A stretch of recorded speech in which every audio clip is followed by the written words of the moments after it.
Assalamualaikum warahmatullahi wabarakatuh. Selamat malam rekan-rekan semuanya. Gimana kabarnya nih?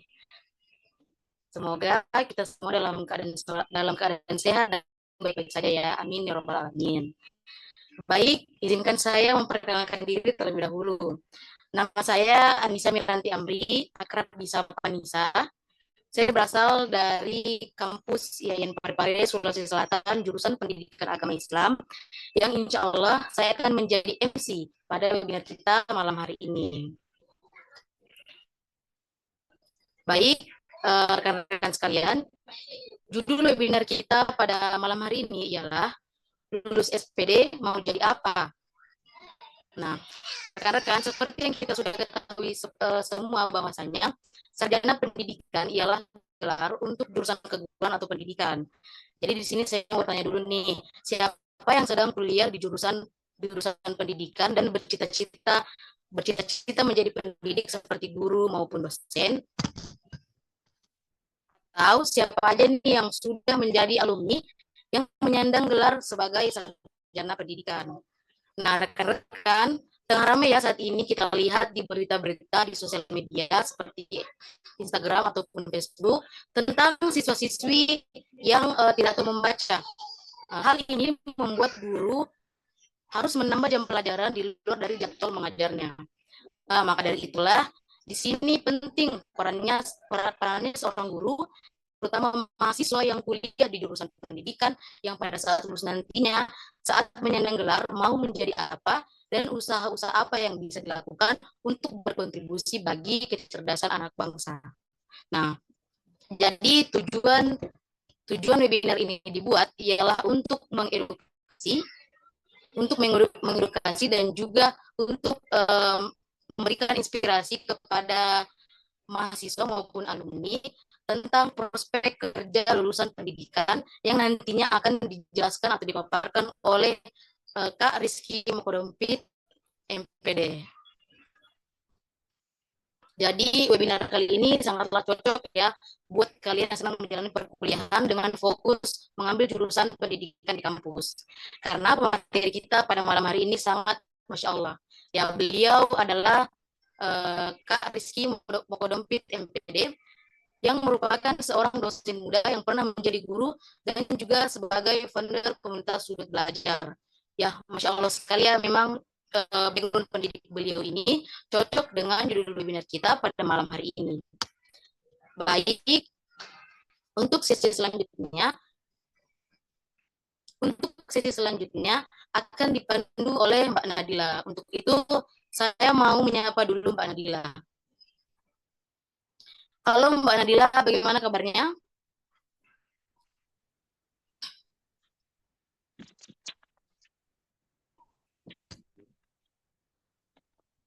Ya, sepertinya Mbak Nadila sudah siap ya untuk memandu jalannya webinar kita pada kali ini dan beliau sudah hadir di tengah-tengah kita. Maka daripada itu, untuk sesi berikutnya saya serahkan kepada rekan saya Mbak Nadila selaku moderator. Kepada Mbak Nadila dipersilakan dengan hormat.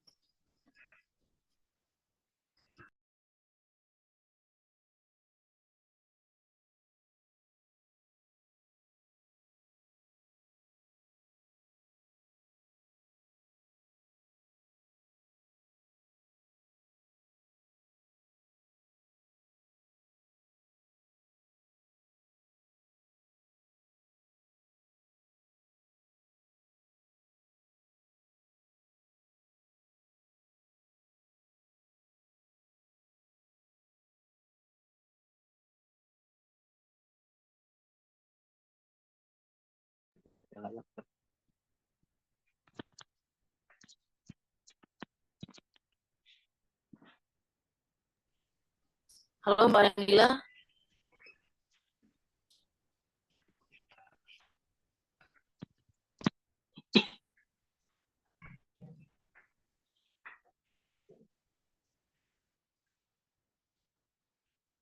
Apakah sudah ada di dalam Zoom?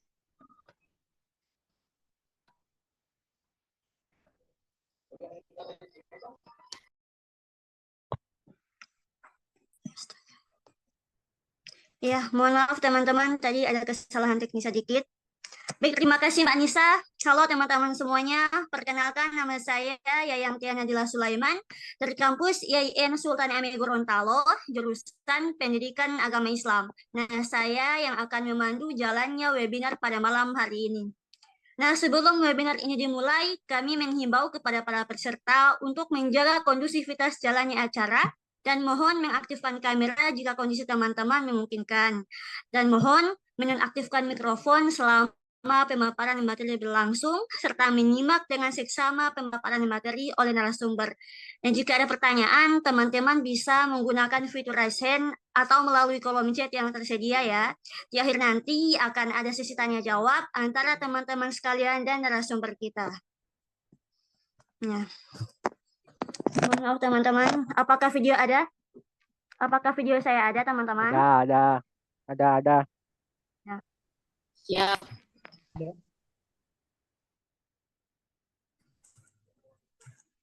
Oke, lanjut di sesi selanjutnya ada kata sambutan dari founder The Learner Teacher, yaitu Mbak Atina Rahmawati, SPD. Halo Mbak Atina. Halo Nadila, halo teman-teman semuanya. Baik, kepada Mbak Atina dipersilakan dengan hormat. Oke, baik. Bismillahirrahmanirrahim.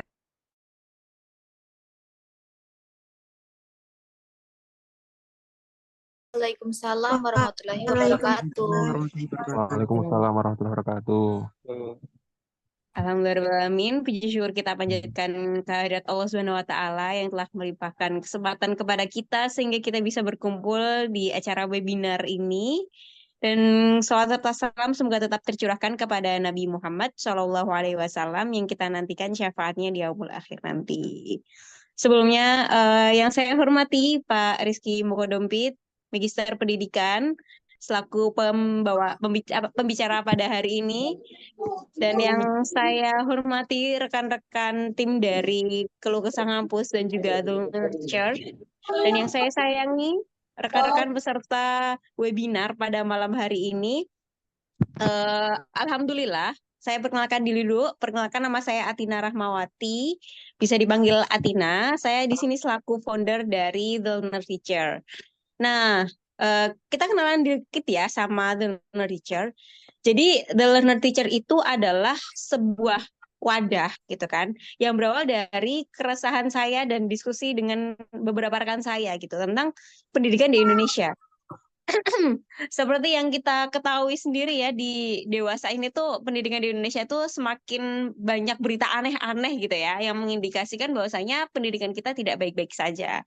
Dan The Learner Teacher ini hadir untuk menjadi wadah bagi rekan guru maupun calon guru untuk meningkatkan skill, curhat, diskusi, maupun sharing informasi yang positif berkaitan dengan pendidikan di Indonesia. Seperti itu.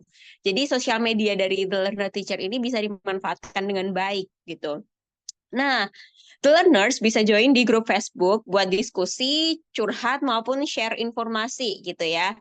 Sehingga ada proses tukar pikiran dan komunitas The Learner Teacher ini menjadi positif begitu. Kemudian, The Learner juga bisa follow di TikTok kita untuk mendapatkan informasi yang singkat, yang intinya saja, dan juga hiburan-hiburan yang relate gitu buat The Learners. Dan juga kita juga ada YouTube-nya. The Learner bisa subscribe untuk mendapatkan informasi yang bermanfaat dan lebih detail lagi, seperti itu. Dan ini adalah webinar pertama yang diadakan The Learner Teacher yang berkolaborasi dengan KKN, Keluh Kesah Ngampus, gitu ya.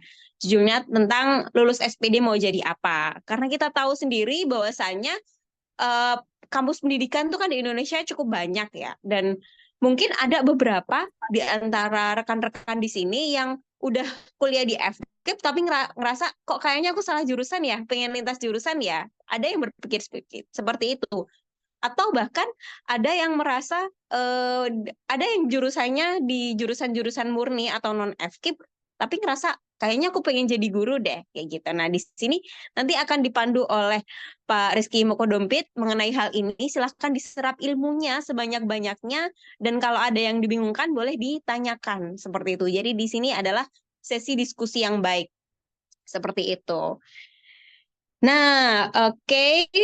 Mungkin harapannya ya, jadi peserta forum ini mungkin ada yang guru, ada yang calon guru, atau mungkin pemerhati pendidikan, meskipun nanti pada akhirnya lulus tidak menjadi guru, tapi setidaknya di sini sudah pada memiliki jiwa-jiwa keguruan gitu. Akhirnya bisa menerapkan pendidikan yang baik di lingkungan keluarga maupun di masyarakatnya. Seperti itu.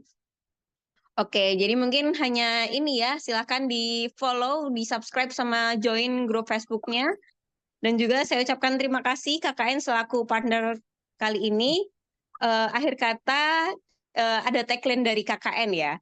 Hidup penuh masalah termasuk kuliah, maka berkeluh kesahlah.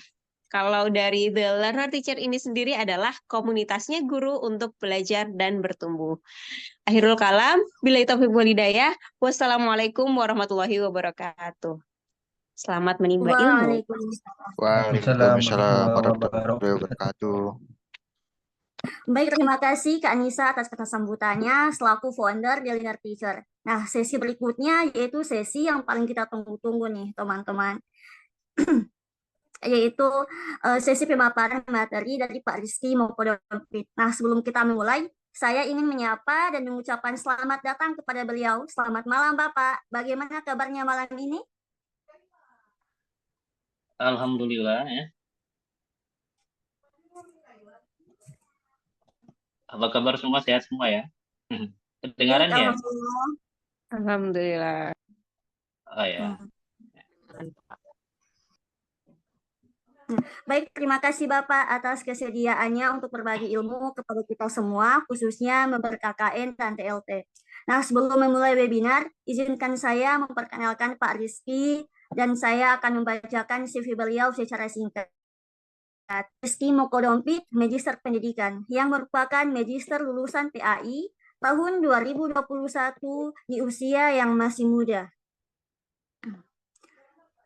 Selain menjadi seorang akademisi dan dosen di IAIN Sultan Amir Gorontalo, Pak Rizky juga memiliki pengalaman menjadi guru. Beliau ini pada masa studinya sangat aktif berkecimpung pada beberapa organisasi dan saat ini aktif sebagai founder komunitas sudut pelajar yang ia bangun sejak tahun 2023. Kepada Pak Rizky Mokodompit, dipersilakan dengan hormat.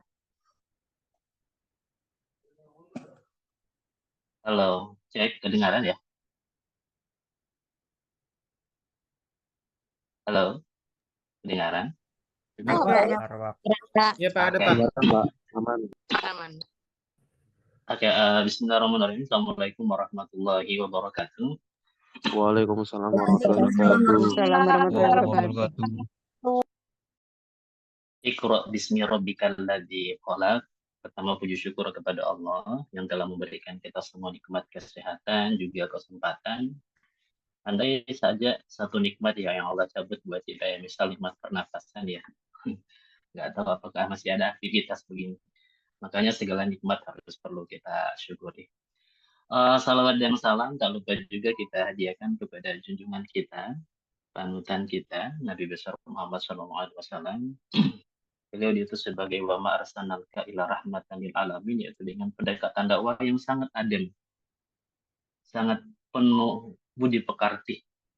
Jadi sebaik-baiknya contoh ya kita contoh Nabi Muhammad. Beliau itu sebagai kepala keluarga itu ideal, mendidik anak-anaknya juga sangat ideal, mendidik istri-istrinya juga sangat ideal, Masya Allah. Makanya kita mengambil contoh kepada Nabi Muhammad. Sebelum saya menyapa, kelihatan nggak wajah saya ini? Nggak ya? Karena saya pakai background. Pak, boleh background-nya dihilangkan saja, soalnya ini tidak kelihatan wajahnya. Oh begitu. Iya.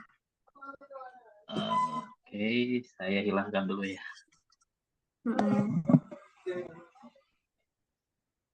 Itu bisa nggak? Itu kelihatan nggak tuh? Ada. Kelihatan, ada Pak, ada. Oke, pertama yang saya hormati ya, founder dari KKN ya, dari teman-teman KKN Keluh Kesah Ngampus ya. Saya yakin komunitas ini dibentuk berdasarkan juga dengan keluh kesahnya masa di kampus. Ya begitulah kampus, pasti punya dinamikanya ya. terus punya berbagai macam bentuk persoalan yang didapatkan. Ya. Makanya kemudian komunitas ini dibentuk sebagai tempat untuk berbagi cerita, berbagi pengalaman, mengharapkan sebuah solusi gitu. Dan yang saya hormati juga buat teman-teman dari apa ya, di sini hadir juga founder The Learning Teacher, itu hadir juga pada forum kali ini. Salam hormat buat teman-teman sekalian, salam kenal. Ini kali pertama saya bersilaturahim dengan teman-teman KKN, Komunitas Keluh Kesah Ngampus. Saya kemarin dihubungi moderator ya. Oh ya, saya hormati juga moderator yang budiman. Dihubungi moderator, saya pikir ini diskusinya hanya di seputaran kampus IAIN. Karena memang saya biasa ngisi ngaji kajiannya di sana, baik organisasi intra, ekstra, juga komunitas, juga sering juga memberikan beberapa seminar. Dan saya pikir ini komunitasnya di IAIN. Ternyata memang komunitas di Indonesia. Luar biasa. Dan saya lihat nih pesertanya sekitaran 157 nih. Nah, teman-teman sekalian, saya di sini tidak sedang memposisikan sebagai narasumber, tetapi memposisikan sebagai orang yang ingin berbagi pengetahuan, berbagi pengalaman buat teman-teman sekalian, dan barangkali di sini di room ini sudah menguasai materi akan disampaikan pada hari ini, berbagai macam informasi yang sudah didapatkan, tapi paling tidak kita sharing informasi di sini. Jadi sekali lagi saya tidak sedang memposisikan sebagai narasumber, tetapi bertukar pikir, bertukar pengetahuan buat teman-teman sekalian. Sebelum saya presentasikan materi yang diamanahkan ke saya, bisa nggak ditampilkan moderator ininya, slide-nya? Bisa nggak? Yang saya sudah kirim. Iya, bisa Pak. Sebentar ya. Ya, oke.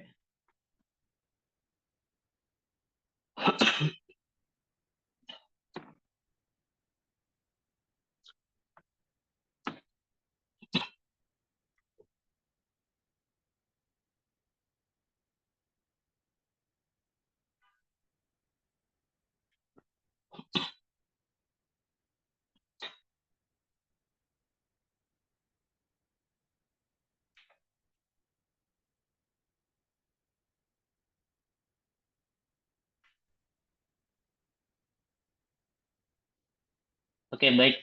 Sambil menunggu ya,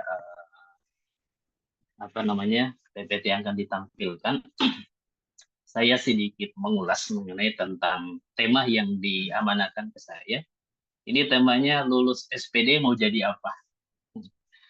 Jadi mulai dari tema ini saya kemudian memberikan pertanyaan kondisi dan keadaan kita hari ini, apalagi kemudian keadaan alumni. Sudah dari judulnya sebenarnya sudah ada diskriminasi. Emangnya jurusan pendidikan mau jadi apa sih? Baik teman-teman, sebelum saya ingin memaparkan lebih jauh berkaitan dengan tema yang diberikan amanahkan ke saya, lulus SPD mau jadi apa, maka saya akan berikan juga satu pertanyaan yang kita akan jawab bersama dan saya akan uraikan nanti di akhir pemaparan. Pertanyaannya gini, kalau temanya lulus SPD mau jadi apa, maka saya beri satu pertanyaan buat teman-teman sekalian, selama di kampus ngapain aja? Karena apa yang kita lakukan di kampus itu akan berimpak ketika kemudian kita lulus nanti.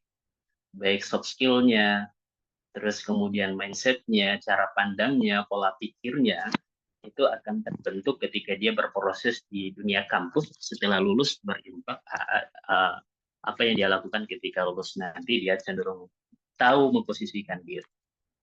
Lulus SPD mau jadi apa sih? Ya gitu ya. Jadi ini saya sudah buat PPT-nya. Ini saya tanya dulu pesertanya, ini mahasiswa semua atau ada guru juga ya? Sepertinya mahasiswa semua ya ini. Masih mahasiswa, Pak. Semester akhir, Pak. Semester akhir, Pak. Oke. Karena saya pikir pesertanya ada guru-guru juga, makanya PPT saya kondisikan tadi jika melibatkan guru dalam pemaparan. Oke, tapi saya akan kondisikan. Oke, baik teman-teman sekalian, saya langsung saja. Nanti saya akan bahas dulu berkaitan dengan prospek kerja lulusan pendidikan agama Islam. Ketika dia lulus pendidikan agama Islam secara profesionalisme, dia kerjanya di mana. Terus kemudian pada akhirnya kemudian ada pertanyaan, apakah jurusan pendidikan bisa masuk pekerjaan di bidang yang lain? Nanti saya akan paparkan dulu mengenai tentang prospek pekerjaan alumni pendidikan. Mohon di ini slide-nya di bawah. Oke, adapun prospek kerja lulusan pendidikan, kita ketahui bersama bahwa teman-teman di sini mungkin mengambil jurusan pendidikan agama Islam, niatannya pengen jadi guru gitu ya. Pasti orientasinya pengen jadi guru, makanya sasaran utama adalah mengambil jurusan pendidikan sehingga mempermudah untuk menuju ke apa yang dicita-citakan yaitu menjadi guru. Makanya prospek pekerjaan lulusan pendidikan sebenarnya bukan hanya menjadi guru, namun kemudian di sini saya ingin sampaikan dulu prospek pekerjaan bagi teman-teman mahasiswa yang ketika sudah lulus pendidikan. Yang pertama tentu pilihan yang pertama menjadi dosen. Terus yang kedua bisa juga bekerja di instansi kepemerintahan, ketiga bisa menjadi penulis, keempat bisa menjadi konselor, yang kelima juga bisa menjadi instruktur pelatihan, yang keenam bisa menjadi administrasi pendidikan, dan yang ketujuh bisa menjadi relawan. Nah, saya akan jelaskan dulu. Yang pertama, boleh dipindah slide-nya. Yang pertama, seorang alumni pendidikan itu, dia bisa menjadi dosen, tetapi kemudian setelah selesai dia melaksanakan S1, dia harus memenuhi kualifikasi. Makanya setelah lulus S1, dia harus melanjutkan studi S2 dulu, magister. Namun kemudian, selain menjadi guru, pertama adalah berkarir sebagai dosen. Baik guru dan dosen memang memiliki tugas dan kewajiban yang sama, yaitu mendidik dan mengajar siswa atau mahasiswa. Dan untuk menjadi seorang dosen ini, seperti yang saya sampaikan tadi, bahwa dia harus lulus dulu ke jenjang selanjutnya, magister. Ketika sudah lulus pada jenjang magister, dia mendaftar ke perguruan tinggi sebagai pengajar dosen, itu baik swasta ataupun negeri, harus memenuhi kualifikasi. Dia kalau dikategorikan dosen tetap non-NIP pegawai, dia harus memenuhi syarat dulu yang diurus namanya NIDE, nomor induk dosen. Kalau guru-guru kan namanya kan data dapodik ya. Kalau di dosen namanya nomor induk dosen. Beda lagi kalau sudah mereka yang terangkat menjadi ASN. Namun apakah lulus S2 itu bisa langsung bekerja sebagai dosen? Tentu juga tergantung perguruan tinggi. Ada syarat-syarat yang harus perlu ditunaikan sebagai syarat untuk mengajar di perguruan tinggi yang hendak untuk dimasukkan lamaran pekerjaannya. Namun yang mudah itu adalah dosen LB. Dosen LB itu dosen luar biasa. Dia bisa mengambil jam di perguruan tinggi, sehingga kemudian berdasarkan kualifikasi perguruan tinggi mengenai tentang prasyarat menjadi dosen, itu disampaikan oleh perguruan tinggi masing-masing dan diberikan jam. Itu dosen LB. Beda lagi kalau dosen yang sudah dikategorikan dosen tetap. Dosen tetap itu mereka yang sudah keluar NIDE-nya, nomor induk dosen. Dan ada juga yang nanti sudah terangkat menjadi dosen PNS. Terus kemudian selanjutnya, setelah alumni pendidikan, prospek pekerjaan juga yang bisa diperoleh oleh teman-teman mungkin alumni pendidikan yang selanjutnya instansi pemerintahan.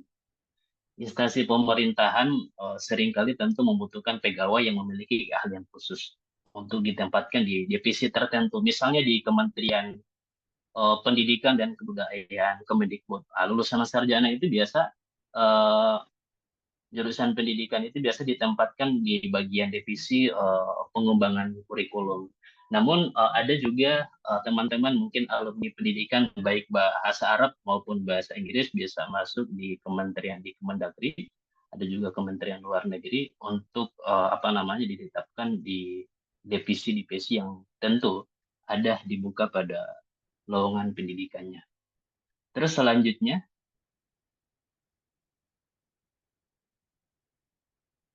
setelah itu prospek pekerjaan bagi teman-teman alumni pendidikan selanjutnya, pilihan ini juga bisa menjadi satu alternatif buat teman-teman, yaitu menjadi penulis. Bagi teman-teman sarjana pendidikan yang tentu cinta dengan literasi, pilihan karir sebagai penulis juga bisa menjadi pertimbangan. Sebab profesi ini bisa digeluti oleh siapapun yang memiliki kreativitas yang tinggi, kemampuan menyampaikan informasi baik dalam tulisan. Jadi teman-teman tidak sedikit juga alumni pendidikan itu menjadi penulis yang terkenal. Kita dengar sendiri kan almarhum Ajumardi Ajrah, tokoh yang terkenal yang sudah meninggal. Kita doakan semoga beliau mendapatkan tempat yang layak di sisi Allah Subhanahu wa taala, selain juga sebagai dosen. Tetapi beliau sangat menggeluti penulis. Soal finansial yang didapatkan menjadi seorang penulis ini juga luar biasa. Banyak buku beliau yang terjual. Apalagi teman-teman mungkin fokus di sini menulis sebuah penelitian, artikel, dan penelitian itu terbilang baru dan unik, sesuatu hal yang baru, terus kemudian diekspos ke jurnal, hingga tulisan itu digali, hingga menjadi sebuah penghasilan yang cukup mencukupi lah untuk alumni pendidikan. Selanjutnya, prospek pekerjaan juga alumni pendidikan bisa menjadi konselor pendidikan. Begini, mungkin ada teman-teman atau teman-teman mahasiswa nih, dia pada posisi lagi pada posisi lagi galau ya, mau ambil jurusan mana? Apakah saya mau ambil jurusan pendidikan atau jurusan teknik atau jurusan apa?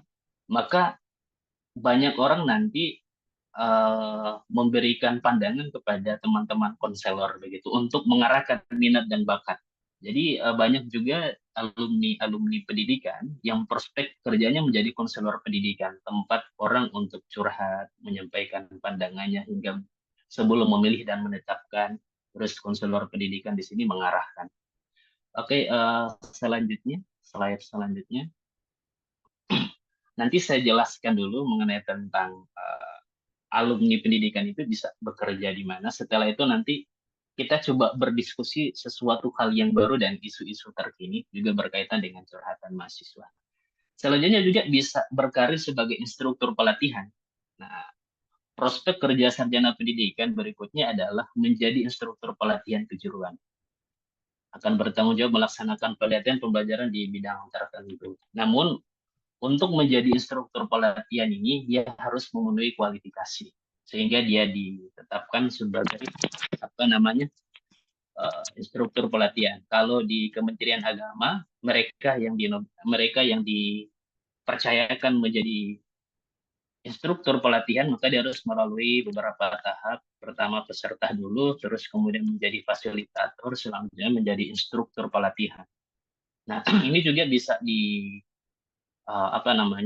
menjadi tempat pekerjaan bagi teman-teman alumni pendidikan sebagai prospek kerja. Terus selanjutnya adalah alumni pendidikan itu bisa menjadi bekerja sebagai administrasi pendidikan. Nah, ini bertugas untuk mengatur berbagai hal terkait administrasi sekolah seperti absensi kerja, mengatur biaya pengeluaran, pengawasan hasil sekolah, membantu mengarahkan guru atau karyawan baru. Kemudian ikut menetapkan kebijakan atau prosedur sekolah dan lain. Kan di sekolah itu pasti ada tenaga administrasinya. Dan nanti teman-teman alumni pendidikan bukan hanya bekerja di sekolah sebagai tenaga pendidik, namun juga bisa sebagai tenaga administrasi. Terus slide selanjutnya. Nah, alumni pendidikan juga bisa menjadi relawan pendidikan. Nah, ini kebanyakan bagi teman-teman yang punya jiwa sosial yang tinggi, menjadi relawan pendidikan adalah pilihan. Kita ketahui bersama bahwa regulasi kemarin, pemerintah itu memberikan giat-giat buat relawan pendidikan untuk mengedukasi sekolah-sekolah terpencil dengan memberikan sumbangan yang tak sedikit, dan itu diberikan kepada relawan pendidikan untuk masuk ke sekolah-sekolah terpencil untuk mengedukasi, memberikan pencerahan dan memberikan pandangan kepada peserta didik terkait pentingnya pendidikan, literasi dan hal-hal yang berkompetensi. Oke, itu teman-teman prospek pekerjaan alumni pendidikan. Apakah bisa jurusan pendidikan agama Islam, jurusan pendidikan berkarir di bidang lain? Bisa dong. Coba di slide-nya. Jadi jurusan pendidikan itu bisa juga berkarir di bidang lain walaupun kemudian bukan pada jurusannya. Kita ketahui bersama bahwa banyak alumni pendidikan, tidak sedikit alumni pendidikan yang menjadi politisi. Tidak sedikit juga alumni pendidikan yang menjadi wirausaha, tidak sedikit juga alumni pendidikan menjadi konten kreator. Nah, teman-teman, orang mahasiswa ketika berproses di kampus, dia tentu mengalami beberapa tahapan dalam prosesnya. Makanya di sini saya sampaikan selama di kampus ngapain aja, seperti yang saya pertanyakan tadi, bahwa kalau temanya lulus PAI mau jadi apa, maka satu pertanyaan yang saya tanyakan selama di kampus ngapain aja. Karena apa yang kita lakukan di kampus itu akan berimpak ketika kita lulus nanti. Jadi begitu. Selepas kemudian secara profesionalisme, saya sampaikan tadi bahwa alumni pendidikan bekerja di beberapa prospek pekerjaan tadi ketika mengikuti alur profesionalismenya sebagai alumni pendidikan. Nah, apakah jurusan pendidikan bisa berkecimpung ke bidang yang lain? Seperti yang saya sampaikan tadi, bahwa tidak sedikit juga alumni pendidikan yang menjadi politisi, yang caranya juga mampu menyesuaikan. Tidak sedikit juga alumni pendidikan yang menjadi wirausaha yang sukses di luar sana. Tidak sedikit juga alumni pendidikan menjadi konten kreator. Dengan kontennya itu dia mampu mengedukasi, melahirkan media-media yang mencerdaskan untuk generasi dan regenerasi kita, memberikan pandangan-pandangan, terus mengekspos isu-isu terkini sehingga menjadi sesuatu hal yang memang didiskusikan. Nah, teman-teman sekalian, kampus tentu adalah lingkungan yang unik dan menarik bagi banyak orang. Disinilah tempat di mana mahasiswa dapat memperoleh pendidikan dan pengalaman yang berharga yang dapat membantu mereka mencapai tujuan karir dan pribadi. Nah, adapun kemudian tipe-tipe mahasiswa yang sering didapati di dunia kampus. Dan tipe yang pertama adalah, bisa di ini slide-nya. Tipe yang pertama adalah mahasiswa kupu-kupu. Mahasiswa kupu-kupu berarti kerjaannya kuliah, pulang, terus kuliah lagi, pulang.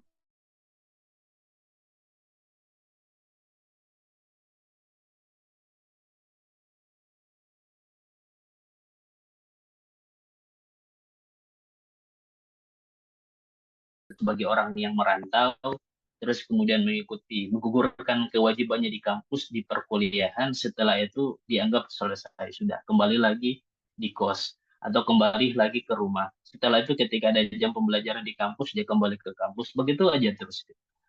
Sehingga aktivitasnya memang terkonsentrasi pada proses pembelajaran.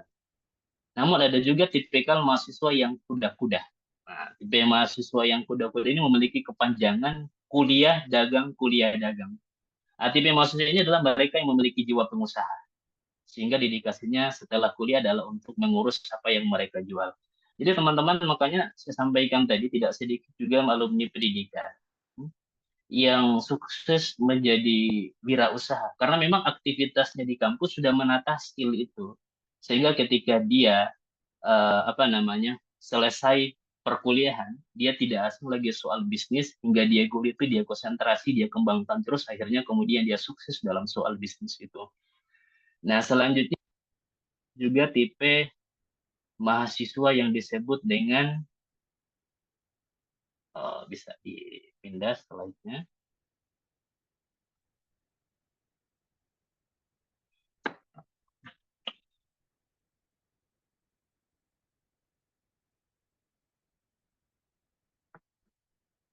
Ada juga mahasiswa kunang-kunang. Kepanjangan dari kunang-kunang ini adalah kuliah nangkring. Banyak yang menyebut bahwa tipe mahasiswa ini biasanya adalah orang yang sosial atau mudah bergaul dan memiliki banyak teman. Nah, tipikal mahasiswa kunang-kunang ini biasa memang aktivitasnya bukan hanya dari kos kemudian ke kampus mengikuti pelajaran, dia cenderung interaktif dan bersosial. Ada juga tipe mahasiswa yang kura-kura.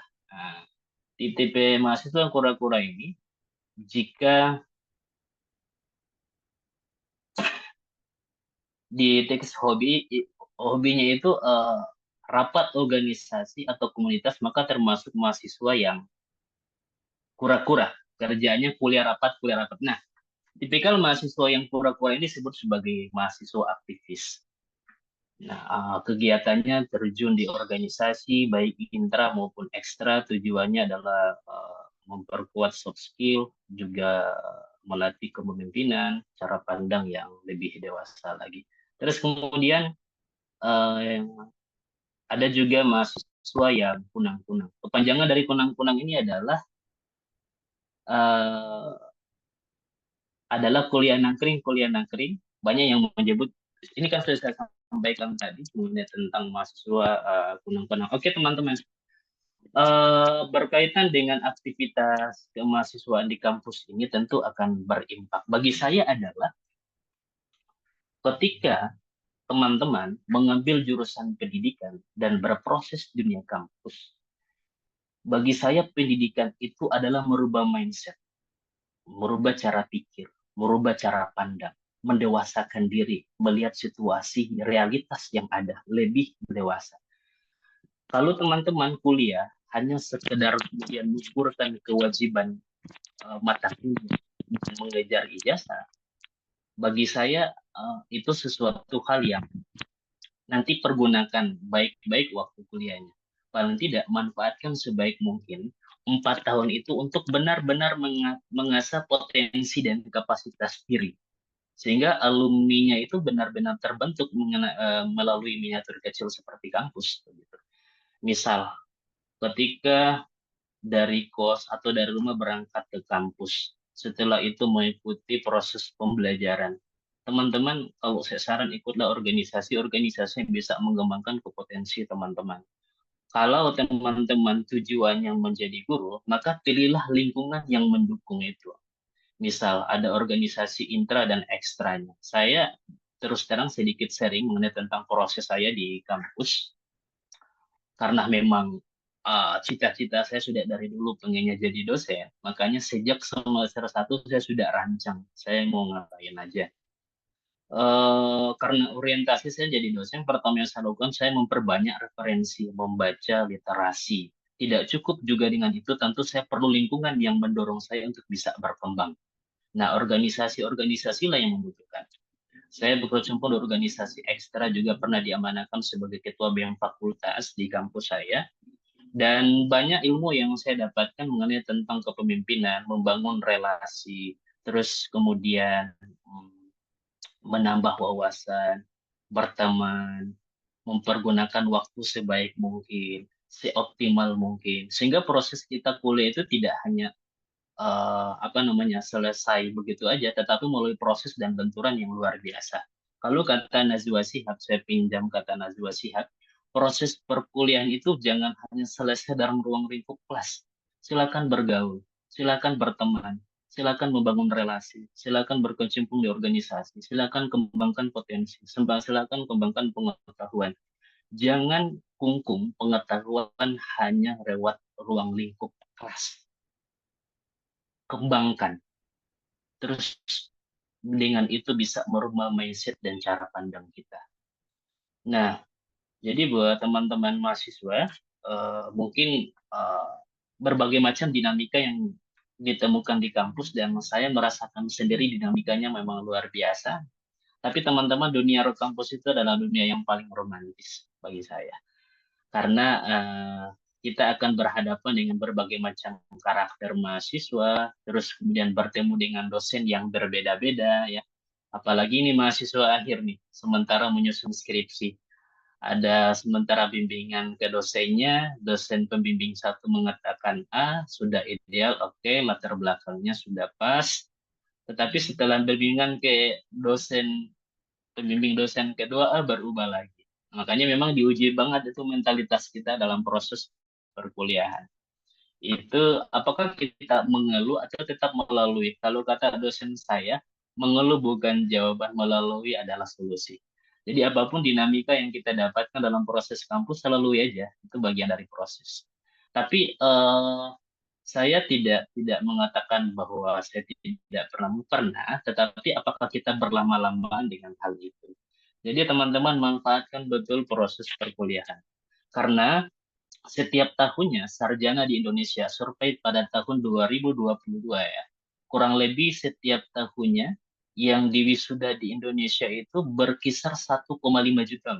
Itu survei 22. Dan terdapat juga di dalamnya alumni pendidikan.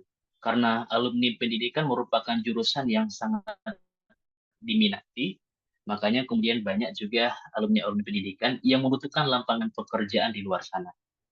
Nah, makanya karena persaingan sangat pesat di luar sana, harus ada sesuatu dalam diri kita sehingga lapangan pekerjaan melirik kita untuk dipekerjakan di satu lembaga, misal bangun brand, lihat potensi teman-teman semasa di kampus, apakah saya sebagai akademisi, wirausaha, politisi, atau apa, di dunia kampus itu kita sudah bisa menentukan skill kita di mana, itu dikembangkan, cari lingkungannya yang bisa membentuk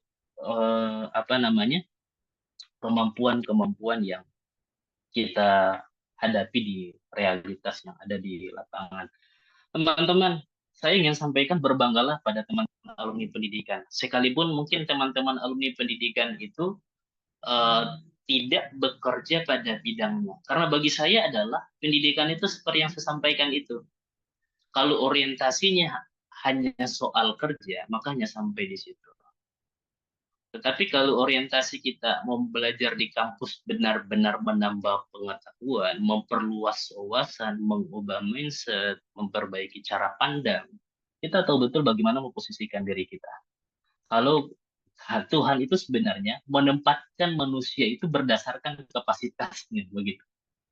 Jadi ada teman-teman mahasiswa selama di kampus mungkin tampil aja di depan umum itu agak malu-malu, mungkin tidak terbiasa, sehingga dia juga tidak membuka diri untuk bersosial, juga tidak membuka diri dengan masuk ke komunitas-komunitas, bisa mengembangkan potensinya, contohnya komunitas-komunitas semacam ini, dan akhirnya wisuda menjadi sarjana, kata Tuhan, loh, nggak mungkin dong saya tempatkan dia sebagai tenaga pendidik, baru dia nggak bisa ngajar. Nah, saya tempatkan dia pada kapasitas yang dia miliki. Misal selama di kampus mungkin dia dagang, jualan, sehingga ketika wisuda nanti Tuhan tempatkan dia berani dengan kapasitasnya menjadi pengusaha-pengusaha yang sukses. Jadi bagi saya itu.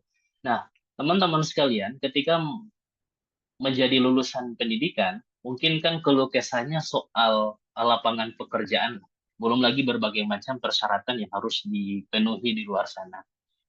Apalagi sekarang ketika ada pengangkatan, alumni-alumni pendidikan itu ketika mengajar itu, dia mengikuti P3K itu harus mengikuti PPG dulu. Kalau sudah bisa mengikuti PPG, terus kemudian dia punya data dapodik, baru dia bisa ikut P3K. Apalagi akan dihapus juga tenaga honor. Ini juga menjadi tantangan buat alumni pendidikan. Pertanyaannya, apakah kita mengeluh di situasi semacam itu? Enggak usah mengeluh. Alumni pendidikan itu kreatif. Alumni pendidikan itu mereka inovatif. Alumni pendidikan itu cenderung tahu bagaimana memposisikan diri. Alumni pendidikan itu dimanapun pekerjaannya, menurut saya adalah ketika dia bekerja di satu instansi mana, dia akan membawa watak kependidikannya itu. Beda loh cara berkomunikasi orang yang alumni pendidikan dengan orang dengan, sorry ya, tidak mengatakan bahwa intinya sudah terbentuk. Dia tahu metode, dia tahu tata cara, dia tahu cara berkomunikasi. Itu sudah diajarkan di perguruan tinggi. Kecuali memang mahasiswa ketika berproses di kampus tidak belajar dengan apa yang disampaikan oleh Pak Rizky sangat berdaging ya teman-teman. Nah, kesimpulan yang bisa saya ambil bahwa lulusan pendidikan ternyata bisa loh berkecimpung menjadi dosen, penulis, konselor pendidikan, administrasi pendidikan, bahkan pedagang juga bisa. Dan ternyata masih banyak lagi sesuai bidang kita masing-masing. Nah, sesi selanjutnya adalah sesi tanya jawab dan diskusi. Pertanyaannya akan langsung dijawab oleh Pak Rizky ya, teman-teman. Kami ingatkan kembali untuk teman-teman yang hendak bertanya, nyalakan fitur raise hand atau lewat kolom chat juga bisa. Silakan sebutkan nama, asal, dan pertanyaan.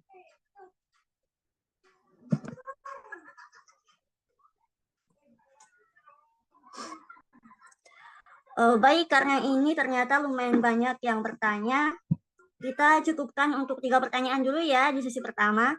Nanti selanjutnya saya buka sesi tanya jawab kedua jika waktunya masih mencukupi. Yang pertama silakan Werdo Sujatmiko. Oke. Assalamualaikum warahmatullahi wabarakatuh. Waalaikumsalam warahmatullahi wabarakatuh. Ya, sebelumnya terima kasih untuk moderator, grup KKN dan grup TLT yang sudah menyediakan sarana webinar ini yang sangat bermanfaat. Dan juga terima kasih juga untuk Pak Rizky Mokodompit yang sudah berbagi ilmunya kepada kami semua. Perkenalkan, nama saya Wirdus Miko. Saya kebetulan alumni S1 FKIP yang switch karir.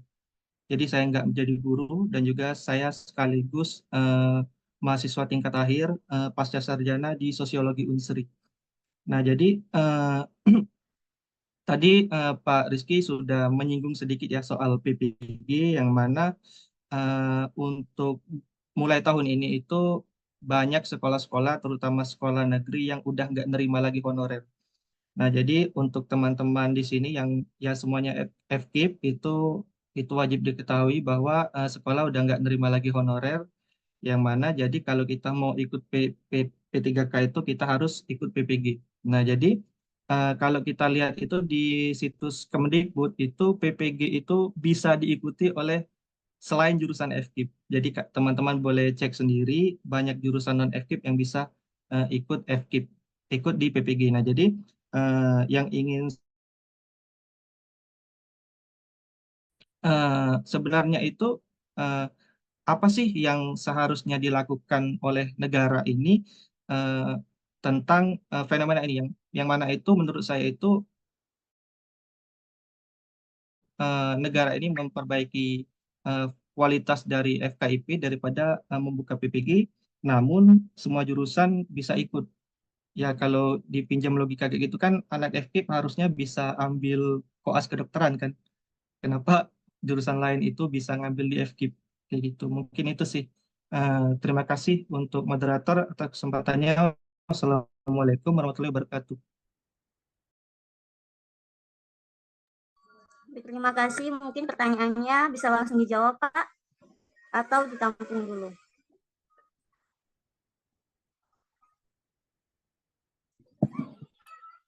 Bagaimana, Pak? Pertanyaannya bisa langsung dijawab atau kita tampung terlebih dahulu?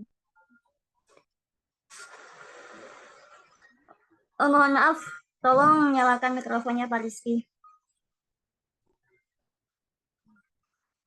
Oke, halo. Ya.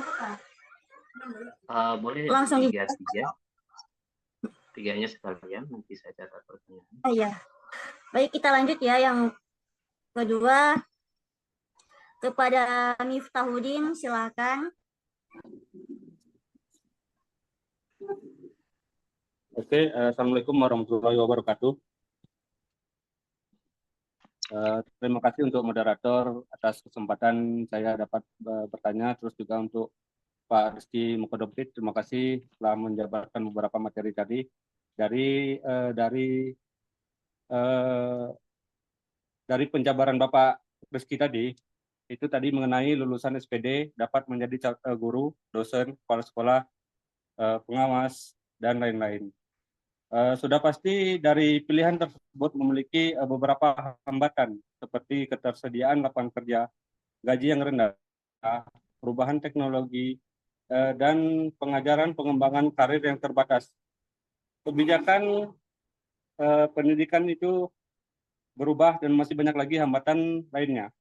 Jadi yang saya ingin tanyakan itu bagaimana lulusan SPD itu dapat mengatasi paradoks dalam dunia pendidikan, di mana mereka itu dihadapkan pada kenyataan bahwa meskipun harus berjuang melawan keterbatasan lapangan kerja, rendahnya pengakuan dan kompensasi serta tantangan dalam relevansi pendidikan dan kebijakan yang berubah-ubah untuk dapat bisa mewujudkan idealisme dalam pendidikan tersebut. Terima kasih.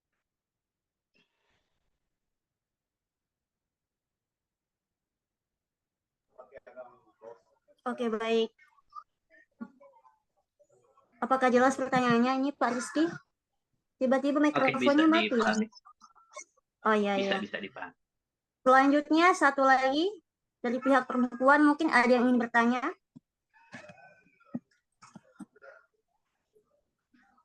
Lewat kolom chat juga bisa ya teman-teman. Nur Aida Sarah, silakan. Assalamualaikum warahmatullahi wabarakatuh. Perkenalkan, nama saya Nur Aida Sarah. Saya berasal dari Aceh. Sebelumnya saya ingin bertanya kepada Pak Muhammad Rizky Moko Dompit. Kita kan mahasiswa sekarang itu kan untuk menjadi seorang guru kan dituntut untuk mengikuti PPG kan Pak. Apakah dengan kita melaksanakan PPG itu pendidikan di Indonesia akan berjalan makin maju atau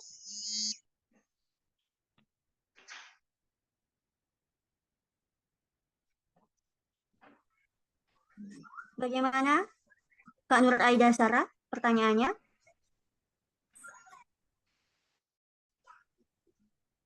Halo Kak Nur Aida.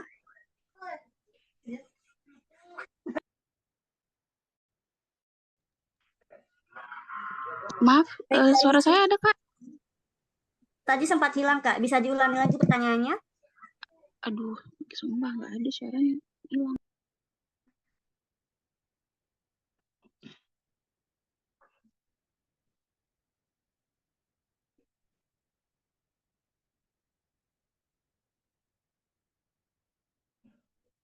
Halo?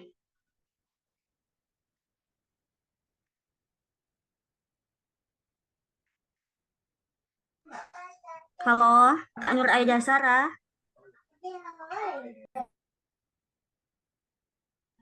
Mohon maaf, ini mikrofonnya mati Kak. Oh, oke. Oh iya, dari chat saja kok. Silakan. Oh, ya, dia Lewat kolom chat juga bisa.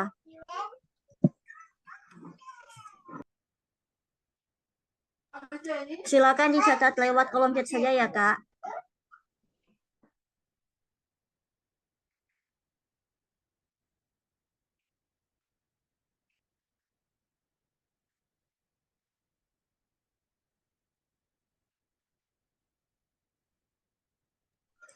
Oke teman-teman, ini sembari kita menunggu pertanyaan yang ketiga, mungkin Pak Rizky bisa menjawab dulu pertanyaan dari kedua teman kita tadi. Silakan dengan hormat.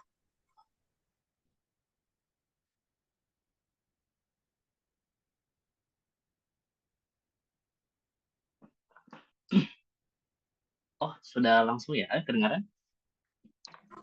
Oke, baik. Pertanyaan yang pertama ya, apakah yang harus dilakukan negara soal PPG ini, apakah jurusan lain bisa ikut PPG? Jadi yang bisa ikut PPG itu mereka yang terdaftar di PDDikti.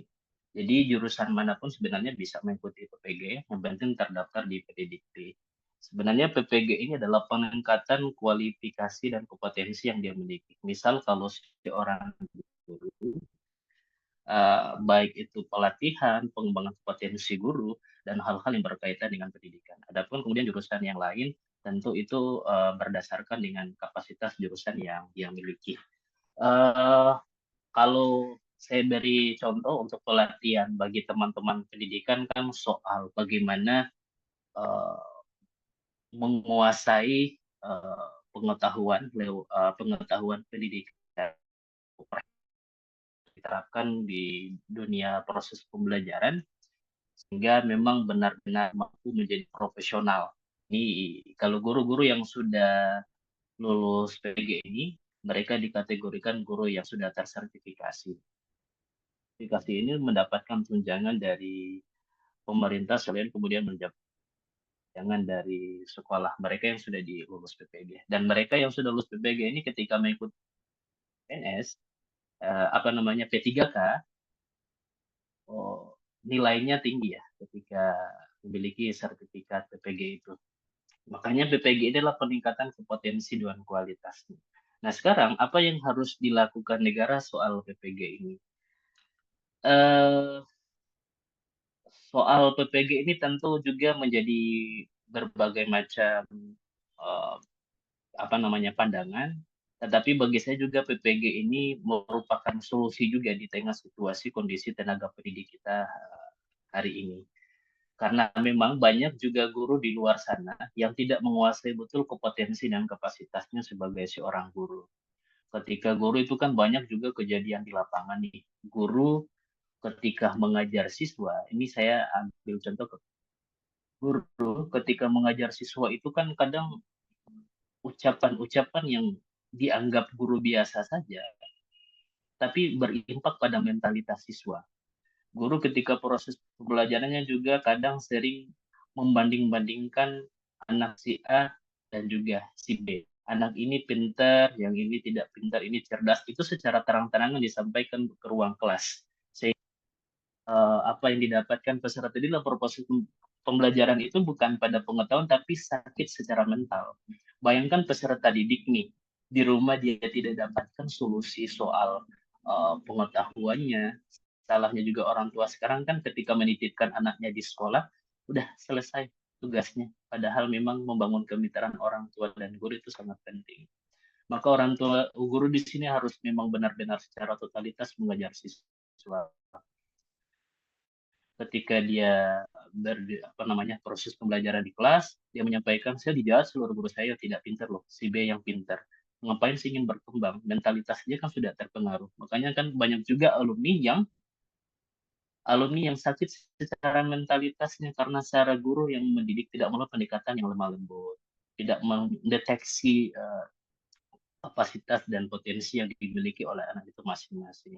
Maka ini perlu dilatih, maka ini perlu dikembangkan, apalagi di era digital yang sangat luar biasa proses pembelajarannya. Ketika guru kan mengajar misal nih dari jam 7.00 ya sampai dengan jam 14.00. Setelah mereka di rumah mereka pegang gadget, tidak bisa difilter mereka ketika gadget ada aja konten yang dibuka. Nah, ini perlu pengawasan juga guru dan juga orang tua untuk membangun kemitraan sehingga juga guru tidak tidak ketinggalan soal teknologi, mampu menyesuaikan. Nah di PPG ini dilakukan pelatihan untuk peningkatan kompetensi menguasai teknologi, terus kemudian pemenuhan administrasi yang lain. Cuman memang yang ingin saya sampaikan bahwa guru sekarang juga banyak dibebankan soal administrasi. Kemarin saya diundang juga menjadi narasumber di satu kegiatan, yaitu diangkat temanya kembalikan guru sebagai aktor, bukan administrasi. Memang guru selain dituntut untuk bagaimana mencerdaskan anak bangsa dengan karakter dan potensi yang berbeda-beda, di sisi lain juga memang dituntut banyak administrasi yang ditunaikan. Saya bukan tidak sepakat soal administrasi itu, tapi kalau bisa disederhanakan supaya guru benar-benar terfokus untuk bagaimana dalam proses pembelajaran itu secara totalitas benar-benar mencerdaskan anak-anak berdasarkan dan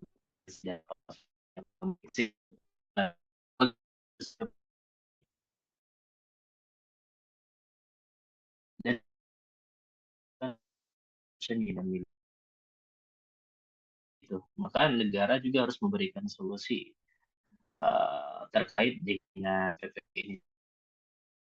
Salah satu juga ini PPP ini semua bisa terakomodir. Harus ada beberapa syarat yang harus dipenuhi. Makanya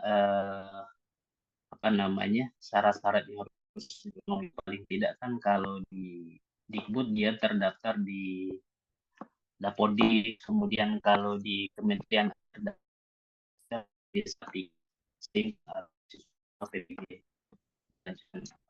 di profesi. Itu beberapa tahapan yang harus jalankan dia paling tidak dia 2 tahun dulu ya, gitu ya. Selama di Dapodik baru diberikan apa namanya beasiswa untuk lanjut PPG, dan tidak juga selesai itu ada juga regulasi untuk bagaimana peningkatan itu yang kami sebagai gerak. Nah, ini juga harus ada beberapa prosedur yang harus ditunaikan, dan saya lihat proses pelatihannya itu luar biasa ya, untuk menjadi guru penggerak dan juga PPG. Itu saya lihat aktivitas proses pelatihannya. Mungkin di teman-teman, mungkin di sini ada sudah guru ya, yang tahu betul bagaimana proses PPG itu dan juga aktivitas guru penggerak. Saya kira itu untuk yang pertama. Terus yang kedua soal gaji yang rendah. Nah ini di sisi lain kan banyak sarjana pendidikan di luar sana yang memang sampai seperti yang saya sampaikan tadi bahwa di tahun 2022 itu Badan Statistik melakukan penelitian bahwa di Indonesia itu kurang lebih 1,5 yang diwisudahkan. Itu luar biasa banyak. Dan diantaranya adalah alumni pendidikan. Dan paling banyak adalah alumni pendidikan. Terus di saat yang bersamaan adalah diperhadapkan dengan lapangan pekerjaan yang sangat minim di negara kita. Apalagi lembaga soal maka dia harus ikut PPG dulu sehingga bisa masuk P3K, terus kalau ada pengangkatan CPNS ya ikut. Namun ingin saya sampaikan sama penanya tadi bahwa ada juga yang berpandangan, dia ini kan sebelumnya honor ya. Kalau orientasi kita adalah pemenuhan ekonomi, maka dia sampai di situ aja. Tetapi kemudian kalau orientasinya bagaimana membentuk dan mencerdaskan kehidupan bangsa, maka dia ngalir aja. Tapi kan kita juga harus realistis, kita butuh finansial untuk menjalani kehidupan. Teman-teman sekalian, yang dilakukan sekarang bagi teman-teman pendidikan, seperti yang saya sampaikan tadi, bangun soft skill dalam diri kita. Jadi era sekarang kita harus begitu, harus ada sesuatu dalam diri kita sehingga sesuatu itu dianggap penting dan buat brandnya sehingga dilirik lapangan pekerjaan untuk dipekerjakan. Banyak loh pekerjaan, bukan hanya menjadi tenaga pendidik. Kalau konsentrasi kita juga mungkin hanya pendidikan, juga di situasi sekarang pengalaman pekerjaan yang sangat minim, kita buat inovasi, buat kreativitas. Kan alumni pendidikan itu kan diajarkan bagaimana tetap kreatif, bagaimana inovasi, bagaimana mampu membaca potensi di lapangan, melahirkan sebuah produk yang benar-benar bisa mampu dimanfaatkan dalam realitas yang ada. Namun kan sekarang banyaknya alumni pendidikan itu hanya berharap ketika lulus ya sudah harus jadi guru. Tapi pada dasarnya bukan itu ya. Ketika teman-teman alumni pendidikan, ketika teman-teman punya potensi lain untuk dikembangkan, kenapa tidak? Justru ada juga yang mengatakan, saya alumni pendidikan, saya kerja di perusahaan, misal itu nggak jadi soal, nggak apa-apa. Karena nilai-nilai kependidikan selama bekerja itu kan terbawa gitu loh. Berinteraksi, nilai-nilai pendidikannya terbawa, nggak apa-apa. Yang ini itu ya netizen. Belum lagi ketika sudah alumni pendidikan, pertanyaan tetangga-tetangga kok dia itu udah alumni pendidikan kok nggak kerja begini. Jadi ingin saya sampaikan buat teman-teman sekalian, sarjana itu, apalagi sarjana pendidikan itu, tidak terkungkung pada soal pembukaan lowongan pekerja. Dia hanya mendukung lowongan pekerjaan, terus dia memasukkan lowongan pekerjaan. Enggak. Alumni pendidikan itu mampu melihat situasi lapangan dengan sebaik mungkin, melihat potensi yang ada, dan dia membuat kreativitas, dia membuat inovasi, sehingga mampu bekerja bukan hanya pada lembaga pendidikan, tetapi bisa bekerja dalam bidang-bidang yang lain seperti yang saya sampaikan. Bahwa banyak juga loh alumni pendidikan yang sukses di wirausaha, banyak juga alumni pendidikan jadi politisi, banyak juga alumni pendidikan yang sukses di karir yang lain. Itu yang bisa saya sampaikan teman-teman. Ada juga sukses dalam konten kreatif, itu luar biasa penghasilannya juga sebagai konten kreatif. Makanya untuk menjadi alumni itu harus punya soft skill, dan soft skill itu menuntun kita pada pekerjaan. Nah, persaingannya sekarang adalah kalau ingin konsentrasinya masuk sebagai tenaga pendidik,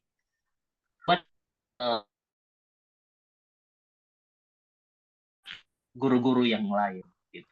Ada sesuatu hal yang memang unik dan ada sesuatu hal yang menarik dalam kita, baik dalam cara pelajarannya, sehingga kompetensi itu mungkin bahkan sekolah yang memanggil teman-teman ketika sudah alumni pendidikan begitu. Itu pertanyaan apa namanya? Apakah PPG pendidikan akan semakin maju lewat PPG ini? Apakah di negara kita semakin maju? Paling tidak ini adalah langkah yang dipilih oleh pemerintah untuk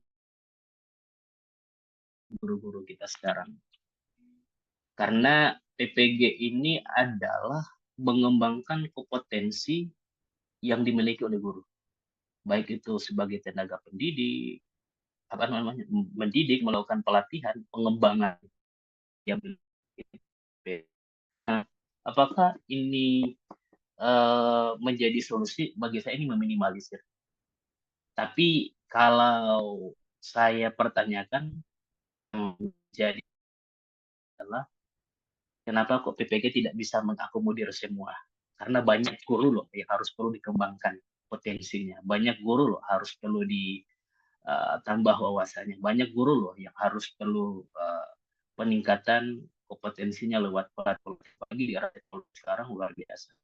Makanya saya PPG ini adalah sebagai langkah alternatif untuk meminimalisir keadaan guru-guru kita sekarang, terlebih juga untuk teman-teman calon alumni pendidikan dan teman-teman mungkin mahasiswa sekarang yang sudah aktif pegang gadget atau mengoperasikan media, mungkin sudah lebih mudah untuk ikut PPG. Oke, itu mungkin sedikit dari saya berkaitan dengan pertanyaan. Mungkin masih ada lagi atau ada tanggapan lain, silakan, karena barangkali mungkin di forum ini ada teman-teman yang sudah ikut kegiatan pelatihan PPG.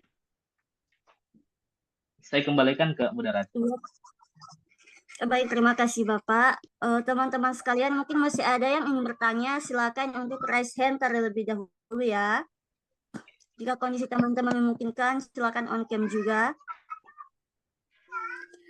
Baik, ini yang pertama, kita dahulukan dulu yang tadi sempat ada yang komen di kolom chat, Bunga Anissa. Menurut Bapak, ketika kita baru kuliah dari FKIP, apakah kita lebih baik langsung ikut PPG atau mencoba bekerja di bidang terlebih dahulu, Pak, atau seperti tadi? Sorry, saya oke, diulang pertanyaan tadi. Saya ngambil charge HP tadi kan. Iya, oke, gimana? Dari Bunga Anissa. Dari Bunga Anissa yang pertama kali tadi ketik di kolom chat. Menurut Bapak, ketika kita baru lulus kuliah dari FKIP, apakah kita lebih baik langsung ikut PPG atau mencoba bekerja di bidang lain terlebih dahulu? Oke. Ada lagi?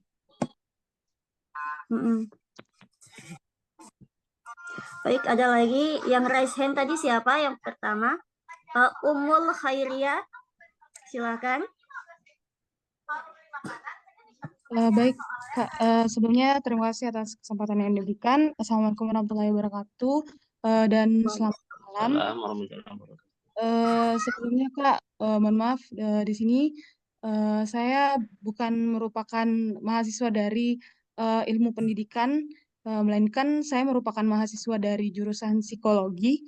Tetapi saya memiliki cita-cita Pak untuk menjadi seorang dosen, di mana seorang dosen itu juga bekerja sebagai tenaga pendidik. Nah, diketahui juga bahwa jurusan saya ini latar belakangnya ini jurusan murni begitu, tidak berfokus pada pendidikan. Nah, bagaimana sih murni Pak, jurusan psikologi? Oke, bagaimana sih Kak kira-kira saya nantinya itu bisa memiliki karakter mengajar yang baik, sedangkan mungkin saya sekarang ini tidak punya kompetensi dalam hal mengajar begitu. Tetapi saya punya cita-cita untuk menjadi seorang dosen karena saya merasa bahwa saya bisa dan saya punya soft skill dalam public speaking. Apakah kira-kira Pak saya bisa mewujudkan cita-cita saya tersebut? Mungkin seperti itu. Bagaimana Pak? Apakah pertanyaannya sudah jelas? Oke, bisa dipahami. Iya, bisa dipahami. Selanjutnya ini ada Cikal Arif. Tadi yang sempat raise hand juga. Kita batasi lagi ya teman-teman jika waktunya masih mencukupi. Untuk yang raise hand tadi. Oh baik. Mungkin dia tidak jadi bertanya. Jadi tadi saya bacakan saja ya yang sempat bertanya di kolom chat. Ini ada dari WY Raja. Berdasarkan pengalaman Bapak, soft skill apa yang bisa dipelajari untuk yang masih kuliah?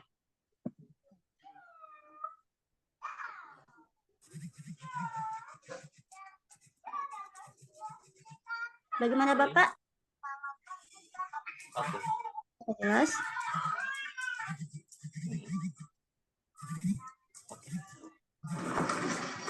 Oke, 3 dulu ya. Ya. Oke, baik teman-teman sekalian. Luar biasa ya aktif diskusi forum. Mungkin di sini ada yang sudah alumni juga ya, yang sudah guru misal ya, mungkin nanti akan memberikan juga pandangan. Untuk founder dari Learning Teacher mungkin juga memberikan pandangan juga nanti. Oke, pertanyaan yang pertama, apakah jurusan FKI ketika lulus itu apakah langsung masuk PPG atau bekerja terlebih dahulu? Untuk penanya ini, saya kira kalau ada peluang untuk masuk, kenapa tidak? Kan begitu. Kalau ada peluang untuk masuk, kenapa tidak? Nah, makanya untuk syarat bisa mengikuti PPG itu, dia harus terdaftar di PDDikti.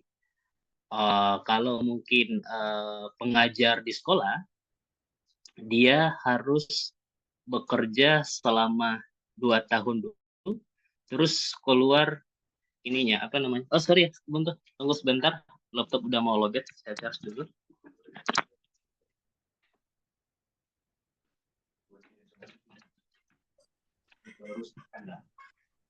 Oke, udah.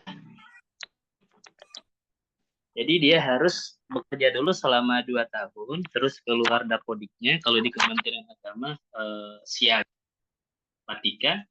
Setelah itu dia dapat beasiswa PPG. Makanya kalau memenuhi syarat, dia mengambil peluang yang ada. Ya untuk yang pertama peluang masuk apa tidak, tapi berdasarkan dengan syarat yang saya sudah sampaikan tadi. Mungkin masih ada lagi syarat-syarat yang lain secara administratif yang harus perlu dipenuhi. Nah, kalau memang teman-teman mungkin penanya tadi belum memenuhi kualifikasi yang disebutkan tadi, ya paling tidak mengambil kesibukan dengan pekerjaan yang lain. Artinya sambil menjalani aktivitas harian, kalau ada potensi kerja yang lain, kenapa tidak begitu. Nah, tapi kalau ada peluang, atau mungkin teman-teman sudah menjadi sebagai tenaga pengajar bagi penanya ini, bersabar dulu. Kalau belum 2 tahun, kalau belum terdaftar di Dapodi, kalau belum terdaftar di Simpatika, terus setelah itu beberapa syarat yang harus ditunaikan sehingga keluarlah namanya, itu dikirim lewat email dan diikut sertakan dalam PPG pelatihan profesi guru. Selanjutnya pertanyaan dari teman-teman dari yang tadi ya. Sorry saya lupa namanya. Dari alumni dari jurusan psikologi ya. Apakah bisa menjadi dosen? Ada teman saya alumni psikologi dan pendidikan. Dia memang murni psikologi. S2-nya dia mengambil jurusan yang linear sama.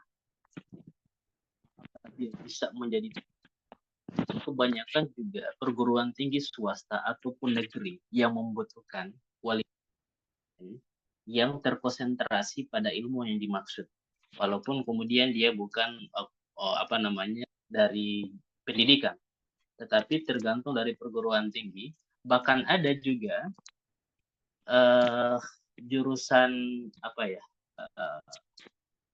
tidak melalui dalam jurusan pendidikan, tetapi dia S2-nya linear apa yang dia geluti, maka dia boleh jadi dosen. Nggak apa-apa, boleh jadi dosen. Terlebih kalau dia melanjutkan juga studi doktornya. Nah, teman saya karena memang dia pikir penting untuk pengembangan kompetensi mengajar, maka dia melanjutkan doktornya di bidang pendidikan, tetapi dengan sosiologi pendidikan. Makanya apakah bisa untuk menjadi seorang dosen? Karena memang kebanyakan juga perguruan tinggi yang membuka jurusan terkonsentrasi pada ilmu psikologi secara murni, maka membutuhkan juga kualifikasi dosen yang konsentrasinya psikologi secara murni. Begitu. Pertanyaan yang selanjutnya adalah soft skill apa yang dibutuhkan saat tinggal sekarang. Begini teman-teman, seperti yang saya sampaikan tadi, bahwa kemampuan yang harus dimiliki teman-teman mahasiswa sekarang adalah mampu menyesuaikan arah perkembangan zaman hari ini dan melahirkan satu brand, dan itu tentu melekat dalam diri kita. Makanya teman-teman, semasa kuliah di kampus, gunakan proses perkuliahan itu sebaik-baik mungkin untuk menata soft skill itu. Makanya saya sering sampaikan ke mahasiswa saya, karena tipikal saya ketika mengajar di kampus, saya sampaikan bahwa saya tipikal dosen ketika mengajar di kampus itu tidak hanya terkumpul di ruang lingkup kelas. Saya bahkan ajak mahasiswa untuk pilih tempatnya di mana. Karena bagi saya merdeka belajar itu tidak ada dikotomi di dalam, terjadi diskusi interaksi antara dosen dan mahasiswanya, silakan memilih tempat, nanti kita lakukan proses pembelajarannya di situ, sehingga kemudian memunculkan kenyamanan. Bagi penanya ini, jangan kita menghabiskan proses perkuliahan hanya ruang lingkup kelas saja, baru dianggap sudah selesai, kemudian kembali di kos atau kembali ke rumah.